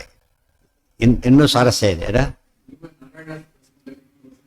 ಅಲ್ಲ, ಒಟ್ಟು ಅವ್ರಿಗೆ ಇಲ್ಲೇ ಇಲ್ಲ, ಕಾಂಟ್ಯಾಕ್ಟೇ ಇಲ್ಲ, ಯಾವುದಕ್ಕೂ ಸಂಬಂಧನೇ ಇಲ್ಲ. ಈ ವಾಕ್ಯ ನಮಗೆ ಅರ್ಥ ಆಗೋದು ಯಾವಾಗ? ತತ್ವ ಸಂಖ್ಯಾನಕ್ಕೆ ಸೇರಿಸ್ಬೇಕೀಗ. ಏನಂತೇಳಿ, ದುಃಖ ಸ್ಪೃಷ್ಟಂ ತತಸ್ಪೃಷ್ಟಂ ಮಿತಿ ದ್ವೇಧೈವ ಚೇತನ. ಚೇತನ ಎರಡು ಇದೆ, ದುಃಖ ಸ್ಪೃಷ್ಟ, ತತಸ್ಪೃಷ್ಟ. ತತಸ್ಪೃಷ್ಟ ಯಾರವರು? ದುಃಖ ಸ್ಪೃಷ್ಟ ರಮಾ. ಅನ್ನೇತು ಸ್ಪೃಷ್ಟ ದುಃಖ ಸಮಸ್ತಶ. ಉಳಿದವರಿಗೆ ಸ್ಪೃಷ್ಟ ದುಃಖ ಅಂದರು. ಕ್ಲಾರಿಫಿಕೇಶನ್ ಇದೆ ಈಗ. ವಾಯುದೇವರು ದುಃಖ ಸ್ಪೃಷ್ಟರು ಅಂತ ಹೇಳಿದರೆ, ದುಃಖ ಸ್ಪರ್ಶ ಇರತಕ್ಕಂತಹ ದೇಹ ಇದೆ ಅವರಿಗೆ ಅಷ್ಟೇ. ಅದು ಅವರಿಗೆ ಅದು ಅನುಭವ ಇಲ್ಲ. ಆದ್ದರಿಂದ ಒಂದು ದೃಷ್ಟಿಯಿಂದ ಅವರು ಅದುಃಖರು, ಒಂದು ದೃಷ್ಟಿಯಿಂದ ಏನವರು ದುಃಖದ ಸಾಲಿ ಸೇರಿದವರು ಅಷ್ಟೇ ಹೊರತು ಬೇರೆ ಅಲ್ಲ. ಈ ದೃಷ್ಟಿಯಿಂದ ಉದಾರ ಸರ್ವ ಏವೈತೆ ಹಿಂದಿದೆ. ಮತ್ತ ಪರತರಂ ನಾಣ್ಯತೆ ಕಿಂಚಿದಸ್ತಿ ಧನಂಜಯ. ಇದೆಲ್ಲ ಇಟ್ಕೊಳ್ಳೋಕ್ಕೆ ವ್ಯಾಸರಾಜರು ಕೂಡ ಶ್ರೀಮನ್ಮಧ್ವತೆ ಹರಿ ಪರತರ ಅಂತಾರೆ ಪದೇ ಉಪಯೋಗಿಸಿ, ಗೀತಾ ಪದ ಉಪಯೋಗಿಸಿದ್ರಿಂದ ಅಲ್ಲಿ ಅರ್ಥ ಎಲ್ಲ ತಿಳ್ಕೊಂಡು ಅಂತ ಅರ್ಥ ಅದಕ್ಕೆ. ಅದನ್ನ ಜೋಡಿಸ್ಕೊಂಡಾಗ ಅಷ್ಟು ಯಾರು ಬೈಯೋರು ಏನು ಬೈದ್ರು ವ್ಯಾಸರಾಜರು ಏನು ಸರಿ ಇಲ್ಲ, ಅವರು ಸರಿ ಬರೋದೇ ಇಲ್ಲ, ಬೈದ್ರು ಅವರೇ ಸರಿ ಇಲ್ಲ, ಇವರು ಸರಿ ಇಲ್ಲ ಅಂತ ಹೇಳ್ಬಿಟ್ಟು. ವ್ಯಾಸರಾಜ್ ಎಷ್ಟು ಸರಿ ಇದ್ದಾರ ಪದ ಉಪಯೋಗಿಸಿದ್ದೇ ಸಾಕ್ಷಿ. ಅವ್ರು ಪರತ ಉಪಯೋಗಿಸ್ಬಿಟ್ಟು ಅವ ಸರಿ ಇಲ್ಲ ಅಂತ ಹೇಳಬೇಕಾಗಿತ್ತು. ಗೀತಾ ಸಾರಸ್ಯ ತೋರಿಸಿಲ್ಲ ಅವರು, ತೋರಿಸಿದ್ದಾರೆ, ಅದರಿಂದ ಭಾರಿ ಸರಿ ಇದ್ದಾರೆ. ಎಷ್ಟಾಯ್ತು ಮುಂದೆ ಹೇಳ್ತಾರೆ. ಇದನ್ನು ಇಲ್ಲಿ ಬರಲಿಲ್ಲ, ದೇಶತ ದೊಡ್ಡದು ಹೇಳಿದ್ರು. ರಸೋಹಮ್ಮಪ್ಸು ಇದಿಷ್ಟು ಜ್ಞಾನದ ರೀತಿ ಆಯ್ತು. ಇವೆಲ್ಲ ನೆನಪಿರ್ಬೇಕೀಗ. ಪರತರ ಗೀತಾ ಪರೀಕ್ಷೆ ಕೊಡ್ತಾರೆ, ಕೊಟ್ಟರೆ ಪರೀಕ್ಷೆ ಕೊಟ್ಟರೆ ಅಂತ ಕೇಳಬೇಕು. ಪರತರ ಯಾಕೆ ಉಪಯೋಗಿಸಿದ್ರು, ಪರತವ ಯಾಕೆ ಹೇಳಲಿಲ್ಲ ಅಂತ ಕೇಳಿದ್ರೆ ಇಷ್ಟು ಹೇಳಬೇಕಾಗ. ಪರ ಯಾರು, ಪರತರ ಈತ, ಅವರರು, ಅವರ ತರರು, ಮಧ್ಯಮ ಇವೆಲ್ಲ ಗೊತ್ತಿರ್ಬೇಕು. ಮತ್ತೆ ಗೊತ್ತಿರ್ಬೇಕು ಯಾರ್ಯಾರು ಎಕ್ಸ್ಚೇಂಜ್ ಅವರು, ಮತ್ತೆ ಅವರವರಿಗೆ ಹೇಳಬೇಕಾಗ. ರಸೋ ಏನು ಇನ್ನೊಬ್ರು ಮಧ್ಯೆ ಒಬ್ರು ಬರ್ಬೇಕಾಗಿತ್ತು, ಅಲ್ಲ ಮಧ್ಯೆ ಒಬ್ರು ಬರ್ಬೇಕಾಗಿತ್ತು. ಪರ ಇದ್ದಾರೆ ಮಹಾಲಕ್ಷ್ಮಿ, ಮಧ್ಯೆ ಪರತಮ ಹೇಳಿದ್ರು. ಪರತರ ಯಾರಾಗಿದ್ರೆ ಅಲ್ಲ, ಅದಕ್ಕೇನೆ ಪರತರ ಇಜಕೊಟ್ಟು ಪರತಮ ಅಂತ ಒಟ್ಟಿಗೆ ಉಪಯೋಗಿಸ್ಬಿಟ್ರು. ಇದು ಇನ್ನೊಬ್ರು ಯಾರೋ ಇದ್ದಾರೆ, ಯಾರೋ ಒಬ್ರು ಇದ್ದಾರೆ ಅಂತ ಹೇಳಿ ಸಸ್ಪೆನ್ಸ್ ಉಳಿತಿತ್ತು. No suspense. ಲಕ್ಷ್ಮಿ ಆದ್ಮೇಲೆ ನಾರಾಯಣನೇ ಹೊರತು ಯಾರು ಇಲ್ಲ. ಪರತರ ಅಂತ ಹೇಳಿಬಿಟ್ಟು ಅಷ್ಟು ಅರ್ಥ ವ್ಯಾಕರಣ ಪ್ರಕಾರ ಪಾಸಿಟಿವ್ ಇದೆ. ತರಕ್ಕೆ ತವನೇ ಅರ್ಥ ಮಾಡಬೇಕು ಅಂತ ಇವೆಲ್ಲ ಹೊಸ ವಿಷಯ ಸೇರ್ಕೊಂಡ್ಬಿಡ್ತು. ಇಷ್ಟೆಲ್ಲ ಬರೋಕ್ಕೆ ಹೇಳಿದ್ದಾರೆ. ಹಾಗೆ ಗೀತಾ ಎಷ್ಟು ದೊಡ್ಡದು ಅಂತ ಹೇಳ್ತಾರೆ. ಇಷ್ಟೆಲ್ಲ ಪ್ರಮೇಯ ಈ ರೀತಿ ಬಿಡಿಸ್ತಾ ಆಚಾರ್ಯ ಎಲ್ಲ ಕಡೆ ಬಿಡಿಸಿಲ್ಲ, ಆ ಥರ ಬಿಡಿಸೋದು ಇಷ್ಟು ಪುಸ್ತಕ ಆಗಿಬಿಡೋದು. ಅದಕ್ಕೆ ಸ್ವಲ್ಪ ಬರದೇ ಇರಿ ಅಂತ ಅವ್ರು ಹೇಳಿದ್ರು. ಹೆಚ್ಚು ಬರೋದಿಲ್ಲ, ಸ್ವಲ್ಪ ಬರದೇ ಇರೋದು. ಗೀತಾದವ್ರಿಗೆ ಏನು ತೋರಿಸ್ತಿದ್ರು ಆಚಾರ್ಯ? ಸರ್ವಶಾಸ್ತ್ರ ಸಾರ ಇದು, ಎಲ್ಲ ಅರ್ಥನೂ ತೋರಿಸ್ಬೋದು ಒಂದೇ ಕಡೆಗೆ. ಆ ರೀತಿ ಬರೆದಿದ್ದಾರೆ ಆಚಾರ್ಯರು, ನಮಗೆ ಅರ್ಥ ಆಗೋದಿಲ್ಲ ಅಷ್ಟೇ. ಇದು ಆಚಾರ್ಯ ಬರವಣಿಗೆ ವೈಶಿಷ್ಟ್ಯ. ರಸೋಹಮ್ಮಪ್ಸು ಕೌಂತೆಯ ಏನ ಇಷ್ಟೆಲ್ಲ ಕಾಯಿನ್ ಕೊಟ್ಟ, ಇಷ್ಟೇ ಗೋಲ್ಡ್ ಕಾಯಿನ್ ಕೊಟ್ಬಿಟ್ಟ. ಎಷ್ಟು ಸುಲಭ ಅದು, ಅಷ್ಟು ವ್ಯಾಲ್ಯೂ ಅದರಲ್ಲಿದೆ. ಬಟ್ ವೆರಿ ಸುಲಭ, ಮತ್ತು ಒಯ್ಯೋದಕ್ಕೆ ಭಾರಿ ಸುಲಭ. ಮತ್ತೆ ಅದು ಡಿಪ್ರಿಷಿಯೇಟ್ ಆಗಲ್ಲ, ಏನೂ ಆಗಲ್ಲ. ಆ ಥರ ಇರುತ್ತೆ. ಏನ ಗೊತ್ತಿ ಆಯ್ತಲ್ಲ.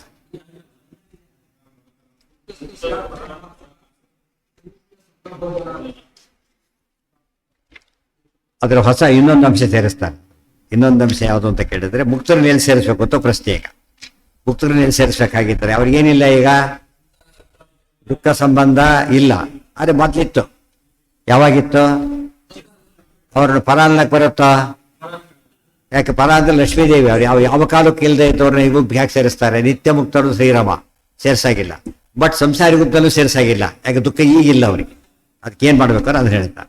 ಅತಃ ಪರತರಂ ವಿಷ್ಣುಂ ಯೋ ವೇತ್ತಿ ಸ ವಿಮುಚ್ಯತೆ ಮುಕ್ತಸ್ತು ಸ್ಯಾತ್ ಪರಾಭಾಸ. ಹೊಸ ಟರ್ಮ್ ಪರಾಭಾಸ ಅಂತ ಅವ್ರ ಹೆಸರು.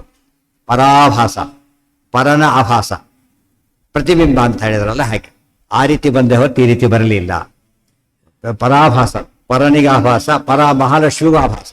ಪದ ಎರಡರ್ಥನೂ ಕೊಡೋದು. ಪರಾಭಾಸ ಸುನಿತ್ಯ ಸುಖ ಭೋಜನ. ಈಗ ನಿತ್ಯ ಮೊದಲಿಲ್ಲ, ಈಗ ನಿತ್ಯ ಸುಖವಾಗಿರ್ತಾನವ. ತತ್ರಾಪಿ ತಾರತಮ್ಯಂ ಸ್ಯಾತ್. ನಮಗೆ ಭೋಜನವಾದ್ರೆ ಸುಖ ಆಗುತ್ತೆ, ನೆನ್ಪಿಟ್ಕೊಳ್ಬೇಕು. ನಮಗೆ ಭೋಜನ ಸುಖ, ಅವರಿಗೆ ಸುಖನೇ ಭೋಜನ ಆಗುತ್ತೆ. ಡಿಫ್ರೆನ್ಸ್ ಗೊತ್ತಾಯ್ತಾ? ಭೋಜನದಿಂದ ಸುಖ ನಮಗಾದ್ರೆ ಸುಖದಿಂದನೇ ಭೋಜನ ಆಗುತ್ತೆ. ಆದ್ದರಿಂದ ಅದು ಸರಿ. ಅದಕ್ಕೆ ಏಕಾದಶಿ ಏನ್ ಮಾಡ್ಬೇಕಾಗ? ಶಾಸ್ತ್ರ ಹಸಿವು ಗೊತ್ತೇ ಆಗೋದಿಲ್ಲ ಆಕ್ಚುಲಿ. ಇವ್ ಸಾಮಾನ್ಯವಾಗಿ ಅವತ್ತು ಲೌಕಿಕರಿಗೆ ಯಾರೋ ಚಿಕ್ಕ ಹುಡುಗಿ ಕರ್ಕೊಂಡ್ ಬಂದಿದ್ರು 12 ವರ್ಷ ಅಂತೇಳಿ. ಏಕಾದಶಿ ಉಪವಾಸ ಬರ್ತಾಳೆ, ಮನೆಯಲ್ಲಿದ್ದಾಗ ವಾಂತಿ ಮಾಡ್ಕೊತಾಳೆ, ಸ್ಕೂಲ್ಗೆ ಹೋಗೋದು ಸರಿಗೆ ಅಂತ ಹೇಳುತ್ತೆ. ಯಾಕೆ ಅಲ್ಲಿ ಅವಾಗ ಬರ್ತಾಳೆ ಅಂತೇಳಿ. ಇಲ್ಲಿ ಡೈವರ್ಟ್ ಆಗುತ್ತೆ ಮೈಂಡ್, ಅಲ್ಲಿ ಮೈಂಡ್ ಡೈವರ್ಟ್ ಆಗಲ್ಲ. ಅಂದ್ರೆ ಇವ್ರಿನ್ನ ಆ ಸಾಮಾನ್ಯ ಲೌಕಿಕ ಕೆಲಸದಲ್ಲಿ ಎಂಗೇಜ್ ಆಗಿಬಿಟ್ರೇನೆ ಉಪವಾಸ ನಿಮ್ಗೆ ಗೊತ್ತಾಗೋದಿಲ್ಲ ಅಂದಮೇಲೆ ಶಾಸ್ತ್ರದಲ್ಲಿ ಎಂಗೇಜ್ ಆದ್ರೆ ಗೊತ್ತಾಗೋ ಚಾನ್ಸಸ್ಸೇ ಇಲ್ಲ. ಅದಕ್ಕೆ ಸುಮ್ಮನೆ ಕೊಡೋದೇ ಪದ್ಧತಿ ಅದು. ಈಗ ಪಾಠದಲ್ಲಿ ಎಂಗೇಜ್ ಆದವ್ರು ಏನು ಅನ್ಸೋದೇ ಇಲ್ಲ. ಮುಕ್ತಸ್ತು ಸ್ಯಾತ್ ಪರಾಭಾಸ ಸುನಿತ್ಯ ಸುಖ ಭೋಜನ. ತತ್ರಾಪಿ ತಾರತಮ್ಯಂ ಸ್ಯಾತ್ ತೇಷು ಬ್ರಹ್ಮ ಅಧಿಕೋ ಮತಃ. ವಿಷ್ಣೋರಾಧಿಕ್ಯ ಸಂವಿತ್ತಿ ಸರ್ವಸ್ಮಾತ್ ಜ್ಞಾನ ಮುಚ್ಯತೆ. ತತ್ರಾಪಿ ತಾರತಮ್ಯಂ ಸ್ಯಾತ್. ಅಲ್ಲೂ ತಾರತಮ್ಯ ಇದ್ದೇ ಇದೆ. ಅಲ್ಲಿ ಪರಾಭಾಸರು ಲಕ್ಷ್ಮೀದೇವಿ ಒಬ್ಬರೇ, ನಾರಾಯಣ ಒಬ್ಬನೇ, ವಾಯುದೇವರು ಗುಂಪದು ಒಂದೇ. ಆದರೆ ಉಳಿದು ಮುಕ್ತರಲ್ಲೂ ವೆರೈಟಿ ಇದೆ, ತಾರತಮ್ಯಾದಿಗಳಿದೆ. ಅಮುಕ್ತರಲ್ಲೂ ತಾರತಮ್ಯಗಳಿದೆ. ಅದಿಷ್ಟು ಸೇರಿಸ್ತಾರೆ. ತತ್ರಾಪಿ ತಾರತಮ್ಯಂ ಸ್ಯಾತ್ ತೇಷು ಬ್ರಹ್ಮ ಅಧಿಕೋ ಮತಃ. ವಿಷ್ಣೋರಾಧಿಕ್ಯ ಸಂವಿತ್ತಿ ಸರ್ವಸ್ಮಾತ್ ಜ್ಞಾನ ಮುಚ್ಯತೆ. ಇಷ್ಟೆಲ್ಲ ಏನ್ ತಿಳ್ಕೊಂಡ್ವಿ ನಾವೀಗ? ಈ ಆಂಗಲಲ್ಲಿ ವಿಷ್ಣು ಸರ್ವೋತ್ತಮತ್ವ ಅರ್ಥ ಆಯ್ತಾನೆ. ಇವತ್ತು ಚೀಫ್ ಮಿನಿಸ್ಟರ್ ಅರ್ಥ ಆಯ್ತು. ಎಲ್ಲಿಂದ ಶುರು ಮಾಡ್ತಾರೆ? ಈಗ MLA ಶುರು ಮಾಡಿ, ಮಿನಿಸ್ಟರ್ ಶುರು ಮಾಡಿ, ಎಲ್ಲ ಮಾಡಿ ಅವಾಗ ಎಷ್ಟು ದೊಡ್ಡದು ಅಂತ ಗೊತ್ತಾಗುತ್ತೆ. ಸುಮ್ಮನೆ ದೊಡ್ಡದು ಅಂದ್ರೆ ಅರ್ಥ ಆಗೋದಿಲ್ಲ. ಸಾಕಾಷ್ಠ ಸಾ ಪರ ಓ ಇವ್ರ ಹೈಯೆಸ್ಟ್ ಅಪ್ಪ ಎಷ್ಟು ಆಶ್ಚರ್ಯ. ವಿಲೇಜ್ ಅಕೌಂಟೆಂಟ್ ಅಂತ ತೊಗೊಂಡು ಬಂದ್ಬಿಟ್ರೆ ಪಂಚಾಯತ್ ಪ್ರೆಸಿಡೆಂಟಿಂದ ರಾಷ್ಟ್ರಪತಿವರೆಗೂ ಹೋಗ್ಬೇಕು. ಎಷ್ಟು ವ್ಯತ್ಯಾಸ ಬರುತ್ತಾಗ. ಬರೀ ರಾಷ್ಟ್ರಪತಿ ಅರ್ಥ ಆಗೋದಿಲ್ಲ. ಅದು ನೋಡಿ ಒಬ್ಬ ಭಾರಿ ದೊಡ್ಡವರು ಅಂತ ಅರ್ಥ. ಇದಕ್ಕೆ ಜ್ಞಾನ ಅಂತ ಕರೀತಾರೆ. ಬರೀ ಸರ್ವೋತ್ತಮತ್ವ ಜ್ಞಾನ ಅಂತ ಇದೇ ಇರ್ಬೇಕು. ಅವ್ರು ಸುಮ್ಮನೆ ಕೂಗಿಬಿಡ್ತಾರೆ ಜೋರಾಗಿ, ಕೂಗಬಾರ್ದಾಗೆ. ಗಟ್ಟಿಯಾಗಿ ಕೂಗಲಿ, ಒಳ್ಳೆ ಭಕ್ತಿಯಿಂದ ಕೂಗಬೇಕೆ ಹೊರತು ಅವನು ಕೂಗದೆ ಇವನು ಕೂಗಿಬಿಡ್ತ. ಅದ್ರಲ್ಲಿ ಎರಡೂ ಇರ್ತಾರೆ. ಸರಿಯಾಗಿದ್ದವ್ರು ಇಲ್ಲ ಅಂತಲ್ಲ, ಬಟ್ ಮೆಕ್ಯಾನಿಕಲಿ ಕೂಗಬಾರ್ದು. ಅದು ಇರ್ಬೋದು, ಇರಿಟೇಟ್ ಆಗುತ್ತೆ. ಮೆಕ್ಯಾನಿಕ್ ಕೂದಬಿಡ್ತವ್ರಿಗೆ ಏನೋ ಬಂದಿರ್ತಾರೆ, ಏನು ಇಲ್ಲ ಹಾಕಿರ್ಬೇಕು, ಎದ್ದೋಗ್ಬಿಡ ಹೋಗ್ಬಿಡ್ತಾರೆ. ಅದು ಅವ್ರಿಗೆ ಕನ್ವಿನ್ಸ್ ಆಗಿ ಹೇಳಬೇಕೆ ಹೊರತು ಇರಿಟೇಟ್ ಮಾಡಬಾರ್ದು. ತತ್ರಾಪಿ ತಾರತಮ್ಯಂ ಸ್ಯಾತ್ ತೇಷು ಬ್ರಹ್ಮ ಅಧಿಕೋ ಮತಃ ವಿಷ್ಣೋರಾಧಿಕ್ಯ ಸಂವಿತ್ತಿ ಸರ್ವಸ್ಮಾತ್. ಸರಿ ಓದ್ಕೋಬೇಕು. ಸರ್ವಸ್ಮಾತ್ ವಿಷ್ಣೋರಾಧಿಕ್ಯ ಸಂವಿತ್ತಿ. ಎಲ್ಲರಿಗಿಂತ ಉತ್ತಮನಾದವನು ವಿಷ್ಣು ಅಂತ ತಿಳ್ಕೊಂಡ್ರೆ ಅದೇನಂತ ತಿಳಿತಾರೆ? ಜ್ಞಾನ ಅಂತ ಹೆಸರು ಅದಕ್ಕೆ. ಪರಂ ಏವಂ ವಿವಿಚ್ಯತ ಜ್ಞಾನಂ ವಿಜ್ಞಾನಮಿತಿ ಕೀರ್ತಿತಂ. ವಿಷ್ಣು ಸರ್ವೋತ್ತಮ ಅಂತ ಹೇಳಿದ. ಸರಿ, ಸರ್ವೋತ್ತಮ ಕೂಗರನ್ನು ಕರಿಬೇಕು. ಆಯ್ತಪ್ಪ, ಜ್ಞಾನ ಇದೆ ನಿಮಗೆ. ಸರ್ವೋತ್ತಮ ಹೇಗೆ ಹೇಳು? ಯಾರಿಗಿಂತ ಉತ್ತಮ ಹೇಳು? ಇಷ್ಟೆಲ್ಲ ಹೇಳಬೇಕು ಅವನು. ಆಚಾರ್ಯ ಹೇಳ್ತಾರೆ, ಏವಂ ವಿಚಿಂತ್ಯ ಅಥವಾ ವಿವಿಚ್ಯತ ಜ್ಞಾನ. ಈಗ ಬಿಡಿಸಿ ತಿಳ್ಕೊತಾನೆ, ಇದಕ್ಕೆ ವಿಜ್ಞಾನ ಅಂತ ಕರೀತಾರೆ. ಅರ್ಥ ಆಯ್ತಾ? ಈಗ ಇದು ಟೀ ಕುಡ್ ಅಲ್ಲ, ಈ ವುಡ್ ಅಂದ, ಈ ವುಡ್ ಅಲ್ಲ ಟೀ ಕುಡ್ ಅಂದ. ಏನ್ ಟೀ ಕುಡ್, ಏನ್ ಡಿಫ್ರೆನ್ಸು? ಲೆಟ್ ಇಟ್ ಬಿ ಅಂತ ಹೇಳಿದ. ಆಗಲ್ಲ, ಇದರ ಕುಶಲ ಅದಕ್ಕಿಲ್ಲ. ಈ ಅದು ಮಂಟಪ ಒಳಗೆ ಕೊಟ್ಟರೆ ಹೋಯ್ತು. ಅದಕ್ಕೆ ಒಲೆಗೆ ಹಾಕೋ ಸೌದೆನ ಮಂಟಪ ಮಾಡಿ ಜಾಲಿ ಗಿಡ ಅಂತ ಬರುತ್ತೆ, ಬ್ರಿಟಲ್. ಅದ್ರ ಮಾಡ್ಲಿಕ್ಕೆ ಹೋದ್ರೆ ಅದು ಮಾಡ್ಲಿಕ್ಕೆ ಬರೋದು, ಸೀರಿಸಿ ಹೊಡೆದೋಗ್ಬಿಡುತ್ತೆ. ಹಾಗೆ ಅದು ಈ ಅಡ್ವಾಂಟೇಜ್. ಗೊತ್ತು, ಇವನಿಗೆ ಅರ್ಥ ಆಗಿದೆ ಅಂತ ಆಯ್ತು. ಸುವರ್ಣ ಸರ್ವಶ್ರೇಷ್ಠವಾದ ಲೋಹ. ಎಕ್ಸ್ಪ್ಲೇನ್ ಮಾಡ್ಬೇಕಂತ. ಯಾಕೆ ಹೊಡಿತದೆ? ದುಡ್ಡು ಜಾಸ್ತಿ ಆದ್ರಿಂದ ಸರ್ವಶ್ರೇಷ್ಠ. ಸರ್ವಶ್ರೇಷ್ಠ ಆಗಿದ್ರೆ ದುಡ್ಡು ಜಾಸ್ತಿ ಇಲ್ಲ, ದುಡ್ಡು ಜಾಸ್ತಿ ಆಗಿದ್ರೆ ಸರ್ವಶ್ರೇಷ್ಠನೋ? ಸರ್ವಶ್ರೇಷ್ಠ ಆಗಿದ್ದಕ್ಕೆ ದುಡ್ಡು ಜಾಸ್ತಿ. ಅದಕ್ಕೆ ಆ ಕಾರಣ ಕೊಡು. ವಿವಿಚ್ಯ. ಈ ವಿವಿಚ್ಯ ತಿಳ್ಕೊಳ್ಳೋದಕ್ಕೆ ವಿಜ್ಞಾನ ಅಂತ ಕರೆಯೋದು. ಹೆಚ್ಚೆಚ್ಚು ಓದ್ತಾ ಹೋದಂತೆ ಏನಾಗ್ತಾ ಹೋಗ್ತದೆ? ಕ್ಲಾರಿಟಿ ಜಾಸ್ತಿ ಆಗ್ಲಿಕ್ಕೆ ಶುರುವಾಗುತ್ತೆ. ಏವಂ ವಿವಿಚ್ಯತ ಜ್ಞಾನಂ ವಿಜ್ಞಾನಮಿತಿ ಕೀರ್ತಿತಂ ಏತಚ್ಚ ತಾರತಮ್ಯೇನ ವರ್ತತೆ ಕೇಶವಾದಿಷು. ಈ ಜ್ಞಾನ ಕೂಡ ತಾರತಮ್ಯ ಕ್ರಮದಲ್ಲಿದೆ. ದೇವರಿಗಿರೋ ಜ್ಞಾನ ಯಾರಿಗೂ ಇಲ್ಲ. ನಿಧಾನ ಕಡಿಮೆ ಆಗ್ತಾ ಬರುತ್ತೆ. ಮುಖ್ಯ ವಿಜ್ಞಾನಿ ಅಥೋ ವಿಷ್ಣು ಕಿಂಚಿತ್ ವಿಜ್ಞಾನಿನೋಪರಿ. ವಿಜ್ಞಾನಿ ಅಂತ ಕರಿಬೇಕಾದ್ರೆ ಇವತ್ತು ಆಧುನಿಕ ವಿಜ್ಞಾನಿ ಸೈಂಟಿಸ್ಟ್ ಅಂತ ಆಗ್ಬಿಟ್ಟಿದೆ. ಶಾಸ್ತ್ರ ಪ್ರಕಾರ ವಿಜ್ಞಾನಿ ಅಂದ್ರೆ ವಿಶೇಷವನ್ನ ಸ್ವಪರಗತ ಅಶೇಷಾರ್ಥ ವಿಷಯಕಂ ಈಶ್ವರ ಜ್ಞಾನ. ಸ್ವಪರಗತ ಅಶೇಷಾರ್ಥ ವಿಷಯಕಂ, ಇದು ವಿವಿಚ್ಯ. ಎಲ್ಲದನ್ನು ತಿಳ್ಕೊಂಡು ಅಷ್ಟು ಅನಂತ ಮುಕ್ತರು ಗೊತ್ತು ದೇವರಿಗೆ, ಅನಂತ ಅಸೃಜ್ಯರು ಗೊತ್ತು. ಒಂದಲ್ಲ ಎರಡಲ್ಲ, ಪರ್ಫೆಕ್ಟ್ ಇದು. ಯಾರು ಸೃಷ್ಟಿ ಮಾಡ್ಬೇಕು ಅದು ಗೊತ್ತು. ನೆಕ್ಸ್ಟ್ ಯಾರು ಅದು ಗೊತ್ತು. ನೆಕ್ಸ್ಟ್ ಹುಡುಕತ್ತು, ಈಗ ಯಾರಪ್ಪ ಬನ್ನಿ ನೋಡಂತಿಲ್ಲ. ಮತ್ತೆ ನೆಕ್ಸ್ಟ್ ಮತ್ತೆ ನಡಿ. ಪರ್ಫೆಕ್ಷನ್ ಇದು. Perfection to the absolute sense. ಆದ್ದರಿಂದ ದೇವರು ಸರ್ವೋತ್ತಮ. ಸೊ ಜ್ಞಾನಿಯೂ ಪರಮಾತ್ಮನೇ, ವಿಜ್ಞಾನಿಯೂ ಪರಮಾತ್ಮನೇ. ಮುಖ್ಯತಃ ಮುಖ್ಯ ವಿಜ್ಞಾನ್ಯತೋ ವಿಷ್ಣು ಕಿಂಚಿತ್ ವಿಜ್ಞಾನಿನೋ ಅಪರೆ. ಉಳಿದರಲ್ಲಿ ಕಿಂಚಿತ್ ವಿಜ್ಞಾನಿಗಳು. ಅದು ದೇವರಿಗೆ ಕಂಪೇರ್ ಮಹಾಲಕ್ಷ್ಮಿ ಜ್ಞಾನನ ಏನಾಗ್ಬಿಡುತ್ತೆ? ದೇವ್ರ ಬಗ್ಗೆನೇ ಗೊತ್ತಿಲ್ಲ ಅಂಬೋದಕ್ಕೆ ತಕ್ಷಣ ಹಿಡಿದೋಗ್ಬಿಡುತ್ತೆ. ಅಲ್ಲಿಂದ ಇಡ್ತಾ ಬರುತ್ತೆ. ಹಾಗೆ ಮುಂದೋದ್ಬೇಕಾದ್ರೆ ಜ್ಞಾನ ಕೂಡ ಜ್ಞಾನದಲ್ಲೂ ತಾರತಮ್ಯ ಇದೆ. ಕೇಶವ ಫೈನ್, ಫಸ್ಟ್ ಜ್ಞಾನ. ಈಶ್ವರ ಜ್ಞಾನಂ ಅಂತ ಹೇಳಲಿಲ್ಲ, ಜ್ಞಾನ 4 ವಿಧ ಅಂತ ಹೇಳಲಿಲ್ಲ. ಕೇವಲ ಪ್ರಮಾಣಂ ಚತುರ್ವಿಧಂ. ಈಶಾ ಯೋಗಿ, ಈಶಾ ಲಕ್ಷ್ಮಿ ಯೋಗಿ ಅಯೋಗಿ ಭೇದೇನ ಅಂತ 3 ಭಾಗ ಮಾಡಿಲ್ಲ. ಅದನ್ನ ಜ್ಞಾನದಲ್ಲಿ ದೇವರ ತಾರತಮ್ಯ ಬಂತಲ್ಲ. ಈಗ ಹೈಯೆಸ್ಟ್ 9 ತಾರತಮ್ಯ ಸೇರ್ಕೊಳ್ತಲ್ಲ. ಹೈಯೆಸ್ಟ್ 9 ಅದರಲ್ಲಿ ಇನ್ಕ್ಲೂಡ್ ಆಗಲಿಲ್ಲ. ಈಗ ದೇವ್ರು ಸೇರಿದ್ದಾರೆ ಕೇಶವಾದಿಷು. ಕರೆಕ್ಟ್. ನೆಕ್ಸ್ಟ್ ಅಹಮೇವ ಪರತರಹ ಮತ್ತು ಅನ್ಯತ್ ಪರತರಂ. ಇಷ್ಟೆಲ್ಲ ಜ್ಞಾನ ಬಂದ್ಮೇಲೆ ನಾವೆಲ್ಲಿ ಬರ್ತೀವಿ ನೋಡ್ಕೋಬೇಕಾಗುತ್ತೆ. ಬರ್ತೀವಿ ಅವರ ತರ ಸೇರಿಬಿಡ್ತಾರೆ. ಅಸೋಹಂ. ಮತ್ತೆ ಅದನ್ನು ಭಾಗ ಮಾಡಕ್ಕೆ ಕೊಟ್ಟರೆ ನೀವು ಮಾಡಿಕೊಳ್ಳಿ ಅಂತ ಅರ್ಥ. ಅದರಲ್ಲಿ ಅವರರು ನಿತ್ಯ ಸಂಸಾರಿಗಳು. ಅವರಲ್ಲಿ ಶ್ರೇಷ್ಠರಾದವರು ನಿತ್ಯ ಮುಕ್ತಿ ಯೋಗ್ಯರು. ಮಧ್ಯಮರಾದವರು ನಿತ್ಯ ಸಂಸಾರಿಗಳು. ಅವರ ತಮರು ಅವರ್ಯಾರವರು ತಮಯೋಗ್ಯರು. ಅವರ ತಮರು ಅದೆಲ್ಲ ಎಷ್ಟು ಬೇಕಾದ್ರೆ ಸೇರಿಸ್ಕೋಬಹುದು. ಮುಖ್ಯ ತತ್ವಕ್ಕೆ ವಿರೋಧ ಬರದಂತೆ ಸಬ್ ಡಿವಿಷನ್ ಮಾಡಿಕೊಟ್ರೆ ಬೇಡ ಅಂತ ಹೇಳೋದಿಲ್ಲ. ರಸೋಹಂ ಅಪ್ಸು ಕೌಂತೇಯ. ಇದಿಷ್ಟು ಒಂದು ಭಾಗ ಮುಗೀತು. ಇನ್ನು ವಿಜ್ಞಾನ ಅಂದ್ರೆ ಇಲ್ಲೇನು ವಿಜ್ಞಾನ ಅಂತ ಪ್ರಶ್ನೆ. ಈಗ ವಸ್ತು ಜ್ಞಾನ, ವಸ್ತುವಿನ ವಿಶೇಷತೆಯ ಜ್ಞಾನ ವಿಜ್ಞಾನ. ವಿಶೇಷತೆಯ ಜ್ಞಾನ ವುಡ್ ಟೇಕುಡ್ ಇದು ವ್ಯತ್ಯಾಸ. ಲೋಹ ಚಿನ್ನ ಅದು ವಿಶೇಷತೆ. ಅದನ್ನೆಲ್ಲ ದೊಡ್ಡದಾಗಿ ಹೇಳ್ತಾರೆ ಪರಮಾತ್ಮ. ಈಗ ರಸೋಹಂ ಅಪ್ಸು ಕೌಂತೇಯ ಪ್ರಭಾಸ್ಮಿ ಶಶಿ ಸೂರ್ಯಯೋ ಪ್ರಣವ ಸರ್ವವೇದೇಶು ಶಬ್ದಕ್ಕೆ ಪೌರುಷಂ ಋಷು. ರಸೋಹಂ ಅಪ್ಸು ಕೌಂತೇಯ. ಅರ್ಜುನ, ನಾನು ನೀರಿದೆಯಲ್ಲ, ರಸ ಇದೆಯಲ್ಲ, ನೀರು ಯಾತಕ್ಕೆ ಪ್ರಸಿದ್ಧ? ರಸ, ನೀರಿಗೆ ರಸ ಇದೆಯಲ್ಲ, ಅದರಲ್ಲಿ ಅದು ನಾನೇ ಅಂತೇಳಿ. ಅದೇ ನಾನೇ, ಅದು ನನ್ನಿಂದ ಅಂತ ಅರ್ಥ. ಮತ್ತೆ ಎಲ್ಲಿ ಸೃಷ್ಟಿಯಿಂದ ಶುರುವಾಗಿದ್ದೀಯಲ್ಲ, ನನ್ನಿಂದಾನೇ ಸೇರಿಸ್ಕೋಬೇಕಂದ್ರೆ ಅದು ನನ್ನಿಂದಾನೇ. ಎರಡು ವಿಷಯ ಬಂತೀಗ. ಇದು ಉಳಿದವರಿಗಿಲ್ಲ, ದೇವರಿಗೆ ಮಾತ್ರ ವಿಶಿಷ್ಟ ಗುಣ ಇದು. ಸಾರು ದೇವರೇ, ಸಾರಿನ ರುಚಿನೂ ದೇವರೇ. ಅರ್ಥ ಆಯ್ತಾ? ಹಾಲು ದೇವರೇ, ಹಾಲಿನ ಬಿಡಿ ಬಣ್ಣನೂ ದೇವರೇ. ಅಂದ್ರೆ ದೇವರಿಂದನೇ ಬರಬೇಕು ಅದಕ್ಕೆ. ಅಂದ್ರೆ ಧರ್ಮ, ಧರ್ಮಿ, ಅದರ ವಿಶೇಷ ಧರ್ಮ ಎಲ್ಲವೂ ಹೋಗೋದೇ. ಇದು ಯುನಿಕ್ ದೇವರ ವಿಶೇಷ. ಇಲ್ಲದ್ರೆ ಆಫೀಸ್ನಲ್ಲಿ ಕ್ಲರ್ಕ್ ಅಧೀನ, ಆದರೆ ಅವನು ಬಾಡಿಗೇಡಿ ಅಧೀನ ಅಲ್ಲ. ರಿಸೈನ್ ಹೋಗ್ಬಿಡ್ತಾನೆ, ರಿಸೈನ್ ಮಾಡ್ಬೇಕಾದ್ರೆ. ಇಲ್ಲಿ ಜಾಯಿನ್ ಮಾಡಕ್ಕೆ ಬರಲ್ಲ, ಹಾಲಿಗಿಲಿಗಲ್ಲ, ಫುಲ್ಲಿ ಅಟ್ಯಾಚ್ಡ್, ಬಿಡ್ಲಕ್ಕೆ ಸಾಧ್ಯನೇ ಇಲ್ಲ. ಇದು ಅದೇ ಹೇಳ್ತಿರೋದು, ತಿಳ್ಕೊಳ್ಳಿ ಹಾಗೆ ಅಂತ ಹೇಳ್ತೀವಿ. ಇದ್ರಲ್ಲಿ ಅವ್ರು ಏನ್ ಮಾಡ್ತಾರೆ ಗೊತ್ತಾ? ಹಾಗಿದ್ರೆ ನೀವು ನೋಡಿ, ಅಮರಮಾಸಿಗೆ ಯಾಕಪ್ಪ ಹಾಗೆ ಮಾಡ್ತಾಯಿರಿ, ತತ್ವಮಸಿಗೆ ಯಾತಕ್ಕೆ ಮಾಡ್ತೀರಿ ಅಂದ್ರೆ, ನಾವೇನ್ ಮಾಡ್ರಿ, ಶಾಸ್ತ್ರ ಹಾಗೆ ಹೇಳುತ್ತಲ್ಲ ಅಂತ. ಮತ್ತೆ ಇದು ಹಾಗೆ ಹೇಳುತ್ತಲ್ಲ, ಇದು ಶಾಸ್ತ್ರ, ಇದಕ್ಕೆ ಯಾಕೆ ಅರ್ಥ ಮಾಡೋದಿಲ್ಲ, ಅದೇ ಹೇಗಾಗುತ್ತೆ ಅಂತಾರೆ. ಮತ್ತೆ ಅದೇ ಹೇಗಾಗುತ್ತೆ ಹಾಗಿದ್ರೆ? ಅವ್ರು ಹೇಳೋದು ಇದಕ್ಕೆ ಯಾಕೆ ಅರ್ಥ? ರಸ ದೇವ್ರು ಹೇಗೆ ಆಗ್ತಾನ್ರಿ? ಅಲ್ಲ, ಹೌದಲ್ಲ? ಹಾಗಿದ್ರೆ ಜೀವ ಬ್ರಹ್ಮ ಆಗ್ತಾನೆ. ಹಾಗಿದ್ರೆ ಇಷ್ಟು ಅನುಪತ್ತಿ ಏನಿದೆಯೋ ಇಲ್ಲಿ, ಅದಕ್ಕಿಂತ ಜಾಸ್ತಿ ಅಲ್ಲಿದೆ. ಅಷ್ಟೇ ಅಲ್ಲ, ಅದಕ್ಕಿಂತ ಭಾರಿ ಜಾಸ್ತಿ. ದೇವರು ಜಡ ಅಂತ ಹೇಳ್ತೀರಾ? ಇಲ್ಲ, ಜಡಕ್ಕಿಂತ ಜೀವ ದೊಡ್ಡವನು, ಆದರೆ ದೇವರಿಗಿಂತ ಭಾರಿ ಕಡಿಮೆ. ಒಪ್ತೀರಾ ಅದನ್ನ? ಸಾಧ್ಯ ಇಲ್ಲ. ಅದನ್ನ ಹೇಳಿದ್ರೆ ಮತ್ತೆ ಮುಗೀತು. ಅಲ್ಲ, ಅವರಲ್ಲಿ ಏನಿದೆ ಇದೆಲ್ಲ ತೋರಿಸ್ಕೊಟ್ರೆ ಉಳಿದವ್ರಿಗೆ ಅರ್ಥ ಆಗುತ್ತೆ. ನೋಡಿದವ್ರಿಗೆ ಅನಿಸ್ತು, ಪಾಪ ಎಷ್ಟು ಹೇಳ್ತಾರೆ, ಶಾಸ್ತ್ರದಲ್ಲಿ ಆಗಿದೆ ಅಂತ ಹೇಳಿದ ಮೇಲೆ ತಪ್ಪೇನಿದೆ ಅಂತ. ಇದು ಶಾಸ್ತ್ರದಲ್ಲಿ ಯಾಕೆ ಒಪ್ತಾ ಇಲ್ಲ ನೀವು? ಇಲ್ಲ, ಒಪ್ಲಕ್ಕೆ ಸಾಧ್ಯ ಇಲ್ಲ ಅಂತ. ಅದನ್ನು ಒಪ್ಲಕ್ಕೆ ಸಾಧ್ಯ.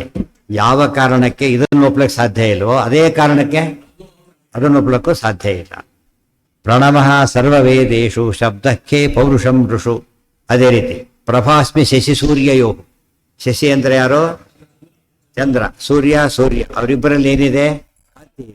ಅದು ನಾನು ಅಂತ ಹೇಳಿದ. ಅದು ನಾನು. ಇದಕ್ಕೆ ವಿವರಣೆ ಕೊಡ್ತಾರೆ ಮುಂದೆ. ಏನಂತ? ಯದಾದಿತ್ಯಗತಂ ತೇಜೋ ಜಗದ್ಭಾಸಯತಿ ಅಖಿಲಂ ಯಚ್ಚಂದ್ರಮಸಿ ಯಚ್ಚಾಗ್ನೌ ತತ್ತೇಜೋ ವಿದ್ಯೆ ಮಾಮಕಂ. ಇಲ್ಲಿ ನಾನೇ ಅಂದ, ಅದು ನಂದು ಅಂತ ಹೇಳಿದ್ದಾರೆ. ಎಷ್ಟು ತಾನೇ ಮಾಡಿದ ಅರ್ಥ ಆಯ್ತಾ? ಈಗ ಜೀವನ ಬಗ್ಗೆ ತಾನೇ ಹೇಳ್ತಾನೆ. ನಾನು ಅಂತ ಹೇಳಿದ್ರೆ ಜೀವ ನನ್ನ ಅಧೀನ ಅಂತ. ಅದೇ ಅದ್ರ ಬೇಡ ಅವರಿಗೆ, ಇದನ್ನ ಮಾತ್ರ ಹೋಗ್ತಾ ಹೋಗ್ತಾರೆ. ಅದಕ್ಕೆ ಅರ್ಧಚರತಿ. ಅರ್ಧಚರತಿ ಅಂದ್ರೇನು? ಬೇಕಾದ ಒಪ್ಪೋದು, ಬೇಡ ಅದು ಬಿಡೋದು, ತಪ್ಪದು. ಒಪ್ಪಿದ್ರೆ ಪೂರ್ತಿ ಒಪ್ಪಬೇಕಾದ್ರೆ ಪೂರ್ತಿ ಬಿಡಬೇಕು. ಪ್ರಣವಃ ಸರ್ವವೇದಿ. ಅದಕ್ಕೆ ಉಳಿದವ್ರು ಏನ್ ಮಾಡಿ ವೇದನೆ ಒಪ್ಪಲ್ಲ ಅಂದ್ಬಿಟ್ರು. ಇದೆಲ್ಲ ಒಪ್ಪಬೇಕಾಗ ವೇದನೆ ಒಪ್ಪಲ್ಲ ಅಂದ್ಬಿಟ್ಟು ಇವ್ರು ವೇದ ಒಪ್ಪಿಟ್ಟು ಪೂರ್ತಿ ನ್ಯಾಯ ತೋರಿಸಿದ್ರು. ವೇದನ ಸ್ಕೂಲಿಗೆ ಅವ್ರು ಓದ್ಬೇಕಾಗತ್ತೆ, ಸ್ಕೂಲಿಗೆ ಹೋಗೋದಿಲ್ಲ ಅಂದ್ರೆ ಹಾಗೋ ಹಾಗೆ ದಡ್ತನ ಉಳಿಸ್ಕೊಂಡಾಗಾಯ್ತು.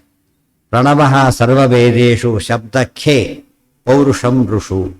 ಸರ್ವವೇದೇಶು ಪ್ರಣವಃ ನಾನು, ಪ್ರಣವ ಅಲ್ಲ, ಪ್ರಣವ ವಾಚ್ಯ ನಾನು ಅಂತ. ಪ್ರಣವ ಏನು? ವೇದಗಳು, ವೇದದ ಸಾರ ಪ್ರಣವ, ಅದರ ಸಾರ ನಾನು ವಾಚ್ಯನಾಗಿ. ಇದಿಷ್ಟೇನಂತ ಕರೀತಾರೆ? ವಿಜ್ಞಾನ. ಇದಿಷ್ಟು ಕೂಡ ಇದು ಯಾಕೆ ಅರ್ಥ ಮಾಡ್ಬೇಕಂದ್ರೆ ಪರಮಾತ್ಮ ಏನ್ ಹೇಳ್ತಾನೆ ಮೊದಲು?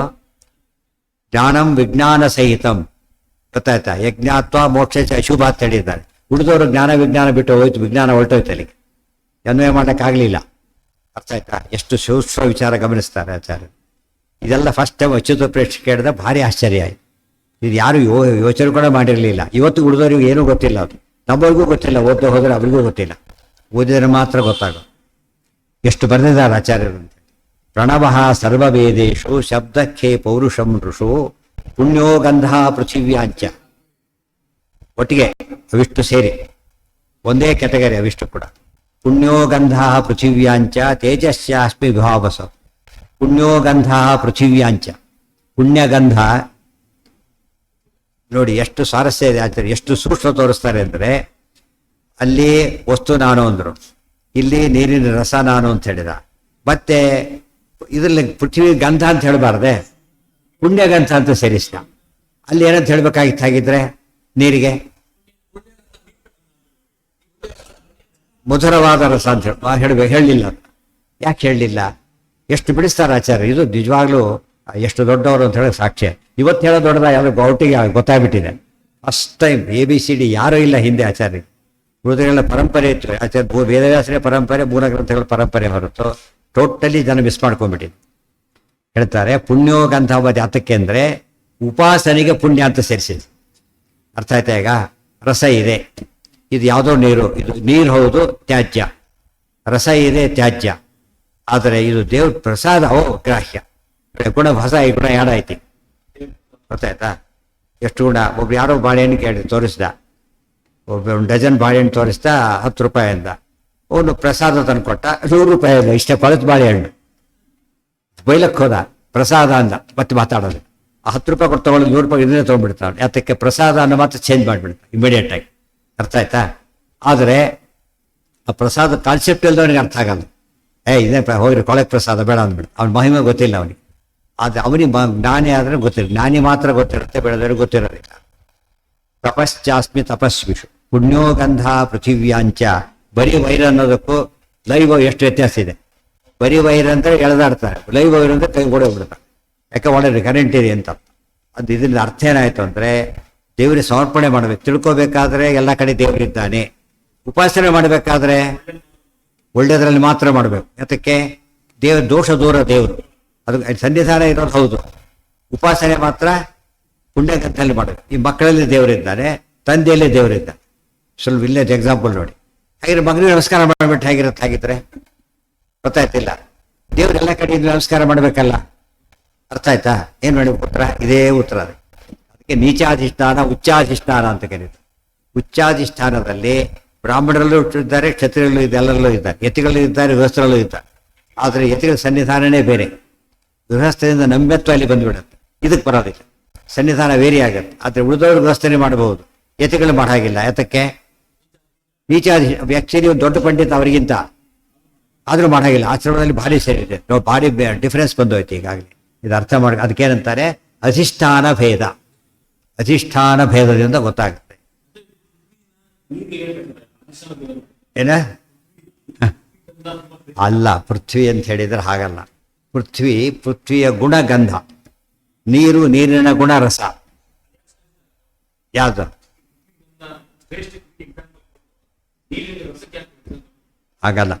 ಪುಣ್ಯಗಂಧ ನೀರಿಗೆ ಅದು ಸೇರಿಸ್ಕೋಬೇಕು ಅಂತ ಅರ್ಥ. ಈಗ ಎಲ್ಲೆಲ್ಲಿ ಉಪಾಸನೆ ಮಾಡ್ತೀರೋ ಅಲ್ಲಿ ಪುಣ್ಯ ಅಂತ ಸೇರಿಸ್ಕೊಳ್ಳಿ. ಬರೀ ಮೊದಲು ನೀರು ಅಷ್ಟೇ, ನೀರಿನ ರಸ. ಆಮೇಲೆ ಮಧುರ ರಸ, ಅತಿ ಮಧುರ ರಸ. ಸನ್ನಿಧಾನ ಜಾಸ್ತಿ ಜಾಸ್ತಿ ಆಗ್ಲಿಕ್ಕೆ ಶುರುವಾಗಿ. ಅರ್ಥ ಆಯ್ತಾ? ಇದು ಭಾರಿ ವಿಶೇಷಾಂಶ ಅಂತ ಹಾಕಿ. ಪುಣ್ಯೋಗಂಧ ಪೃಥಿವ್ಯಾಂಚ ತೇಜಸ್ಸ. ನೀವು ಬರೀ ಸ್ಕ್ರೂಡ್ರೈವರ್ ತೊಗೊಂಡು ಮುಟ್ಟಿದ್ರು ಮುಟ್ಟುತ್ತೆ. ಮತ್ತೆ ನೀವು ಟೆಸ್ಟರ್ ಮುಟ್ಟುತ್ತೆ. ಇಲ್ಲಿ ಮುಟ್ಟಿದ್ರೆ ಶಾಕ್ ಹೊಡೆಯೋದೇ ಮುಟ್ಟುತ್ತೆ, ಅಲ್ಲಿ ಶಾಕ್ ಹೊಡೆಯುತ್ತೆ. ಇರೋ ಕರೆಂಟ್ ಇರೋದು, ಇಲ್ಲಿ ಶಾಕ್ ಹೊಡೆಯೋದಿಲ್ಲ, ಅಲ್ಲಿ ಹೊಡೆಯುತ್ತೆ. ಅದು ವ್ಯತ್ಯಾಸ. ಅದಕ್ಕೆ ಅದು ಹೆಸರು ಬೇರೆ ಇಟ್ಟರು. ಪುಣ್ಯೋಗಂಧ ಪೃಥಿವ್ಯಾಂಚ ತೇಜಶ್ಚಾಸ್ಮಿ ವಿಭಾವಸೌ ಜೀವ. ಆದ್ರಿಂದಾನೇ ಮಕ್ಕಳಲ್ಲಿ ಏನು ತಿಳ್ಕೊಬೇಕು ನಾವೀಗ? ಸನ್ನಿಧಾನ ಇದೆ ತಿಳ್ಕೊಬೇಕಲ್ಲ. ಆದ್ರೆ ನಮಸ್ಕಾರಗಳನ್ನು ಮಾಡಬೇಕು, ಮಾಡಬಾರ್ದು. ಆಧಾರ ಮಾಡಬೇಕು. ಆಧಾರ ತಪ್ಪಲ್ಲ. ಮಕ್ಕಳಲ್ಲಿ ಆಧಾರ ಮಾಡೋದು ತಪ್ಪಲ್ಲ. ನಮ್ಮ ಮಕ್ಕಳು ಅಂತ ಮಾಡಿದ್ರೆ ತಪ್ಪೇ. ದೇವ್ರ ಸನ್ನಿಧಾನ ಇದೆ ಅದನ್ನು ಮಾಡ್ತೀವಿ ಅಂದ್ರೆ ಏನದು? ಅದು ಉಪಾಸನೆ. ಇದು ಉಪಾಸನೆ, ವ್ಯಾಮೋಹ. ಇದು ದೇವ್ರಿಗೆ ಇವರಿಲ್ಲ ರೀ, ನಮ್ಮ ಮಗ ನಮಗೆ ದೊಡ್ಡವನು, ಇದು ವ್ಯಾಮೋಹ. ಇಲ್ಲ, ದೇವರ ಸನ್ನಿಧಾನ ಇರೋದು ದೊಡ್ಡವನು ಅಂದ್ರೆ ಏನಾಯ್ತದು? ಉಪಾಸನೆ. ಇಷ್ಟೇ, ಸ್ವಲ್ಪ ಡಿಫರೆನ್ಸ್ ಎರಡಕ್ಕೂ ಅಷ್ಟೇ. ಪ್ರಸಾದನು ತಿಂತಾನೆ, ಹಾಗೆ ನೈವೇದ್ಯ ಮಾಡಲಿ ತಿಂತಾನೆ, ಮಾಡದೇ ಇರಲಿ ತಿಂತಾನೆ. ಮಾಡಿ ತಿಂದಾಗ ಏನು ಕಾನ್ಸೆಪ್ಟ್ ಇದೆ? ಪ್ರಸಾದ ಕಾನ್ಸೆಪ್ಟ್ ಇದೆ. ಹಾಗೆ ಮಾಡಿದಾಗ ಏನಿದೆ?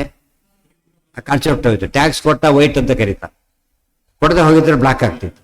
ಆ ರೀತಿ ಅಷ್ಟೇ ಡಿಫ್ರೆನ್ಸ್. ಸೇಮ್ ಮನಿನೇ, ಮನಿ ಬೇರೆ ಆಗಲ್ಲ. ಈ ಕೋಟಾ ನೋಟ್ ಇದ್ದಾಗಲ್ಲ, ಅದು ಅನ್ಅಕೌಂಟೆಡ್ ಮನಿ ಅಂದ್ರೆ ಕೋಟಾ ನೋಟ್ ಅಲ್ಲ. ಗೊತ್ತಾಯ್ತಾ? ಅದು ಸರಿಯಾದ ನೋಟೇ.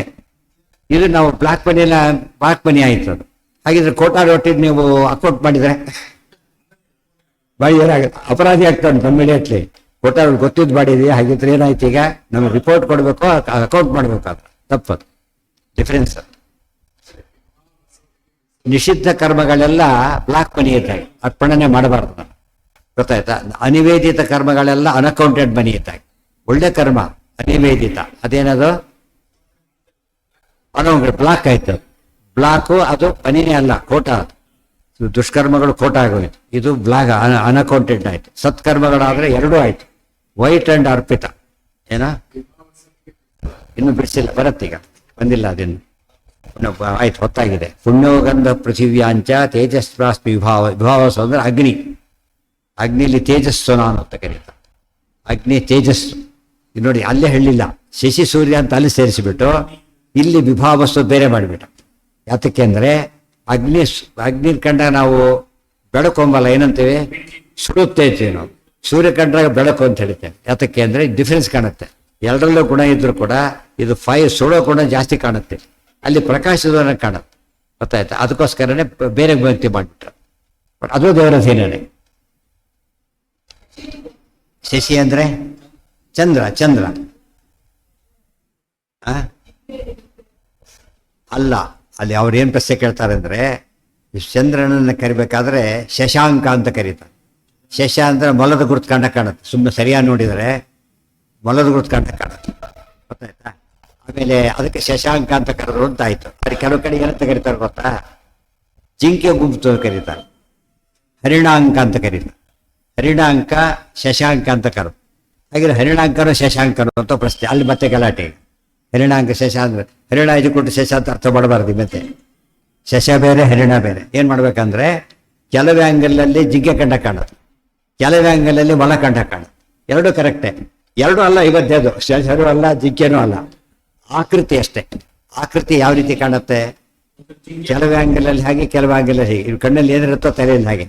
ಕೆಲವು ಜಿಂಕೆ ನೋಡೇ ಇಲ್ಲ, ಮೊಲ ಕಂಡ ಕಾಣುತ್ತೆ. ಮೊಲ ನೋಡಿದ್ದಾನೆ, ಅದು ಮೊಲ ನೋಡಿದ್ದಾನೆ, ಜಿಂಕೆ ಕಂಡ ಕಾಣುತ್ತೆ. ಎರಡು ನೋಡಿದವರಿಗೆ ಸೂಕ್ಷ್ಮತೆ, ಓ ಹೀಗೂ ಕಾಣುತ್ತೆ ಹಾಗೂ ಕಾಣುತ್ತೆ, ಸ್ವಲ್ಪ ವ್ಯತ್ಯಾಸ ಇದೆ ಅಂತ. ಆದ್ದರಿಂದ ಎಲ್ಲ ಸರಿಯೇ. ಕನಕದಾಸರು ಉಪಯೋಗಿಸ್ಬೇಕಾದ್ರೆ ಹರಿಣಾಂಕ ನಿಲ್ಲದಿಹ ಇರುಳು ಮರುಳು. ಹರಿಣಾಂಕ ನಿಲ್ಲದಿಹ ಇರುಳು ಮರುಳು. ಹರಿಣಾಂಕ ಅಂದ್ರೆ ಯಾರು? ಇರುಳು ಅಂದ್ರೆ ಏನು? ರಾತ್ರಿ. ಮರುಳು ಅಂದ್ರೆ ಕಾಣಾಂತಕ. ಚಂದ್ರ ಇದ್ರೆ ರಾತ್ರಿ ಭಾಳೆ ಹೊಡೆಕ್ ಬರುತ್ತೆ ಅಂತ. ಗೊತ್ತಾಯ್ತಾ? ಅವೆಲ್ಲ ಗೊತ್ತಿರ್ಬೇಕು. ಅಚ್ಚೆ ಎರಡು ಉಪಯೋಗಿಸ್ಬಿಡ್ತಾರೆ. ಶಶಾಂಕ ಪುತ್ರಾದ ಭಗವತ್ ಪೂರ್ವರವಾಹ. ಎಲ್ಲೋ ಎಲ್ಲೋ ಏನೇನೋ. ಬಣಿಮಂಜರಿ ಗೋವಿಂದ ಅಲ್ಲ, ಆಚಾರ್ಯ ಬರೆದಿದ್ದ ಬಣಿಮಂಜರಿ.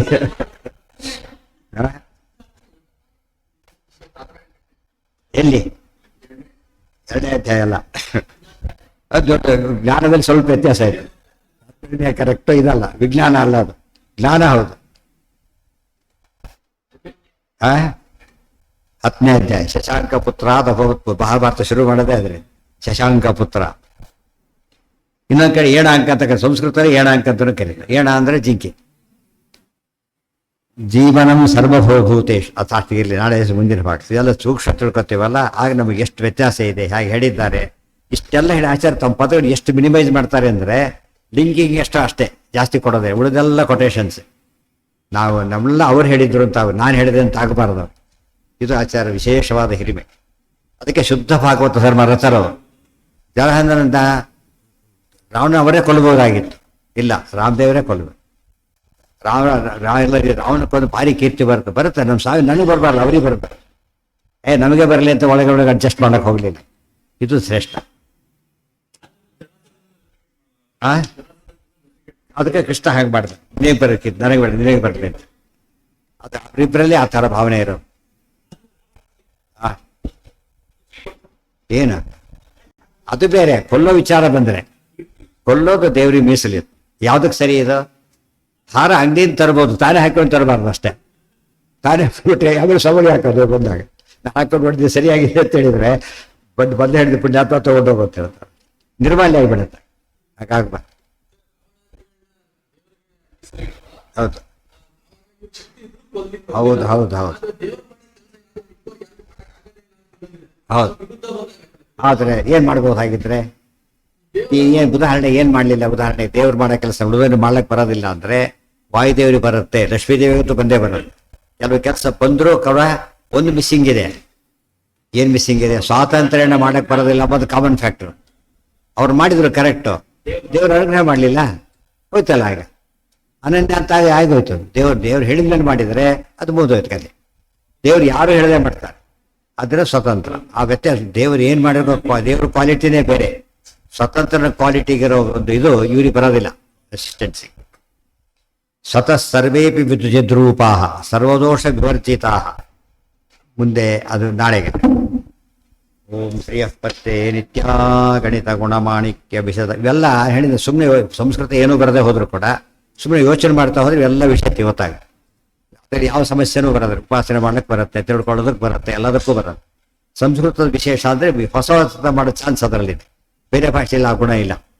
ಸಂಸ್ಕೃತ ಇನ್ನೂ ತಿಳ್ಕೋದು ಇನ್ನಷ್ಟೊಂದು ಹೇಳಿದಲ್ಲ ಅಂತ ಅನಿಸ್ಬಿಡುತ್ತೆ.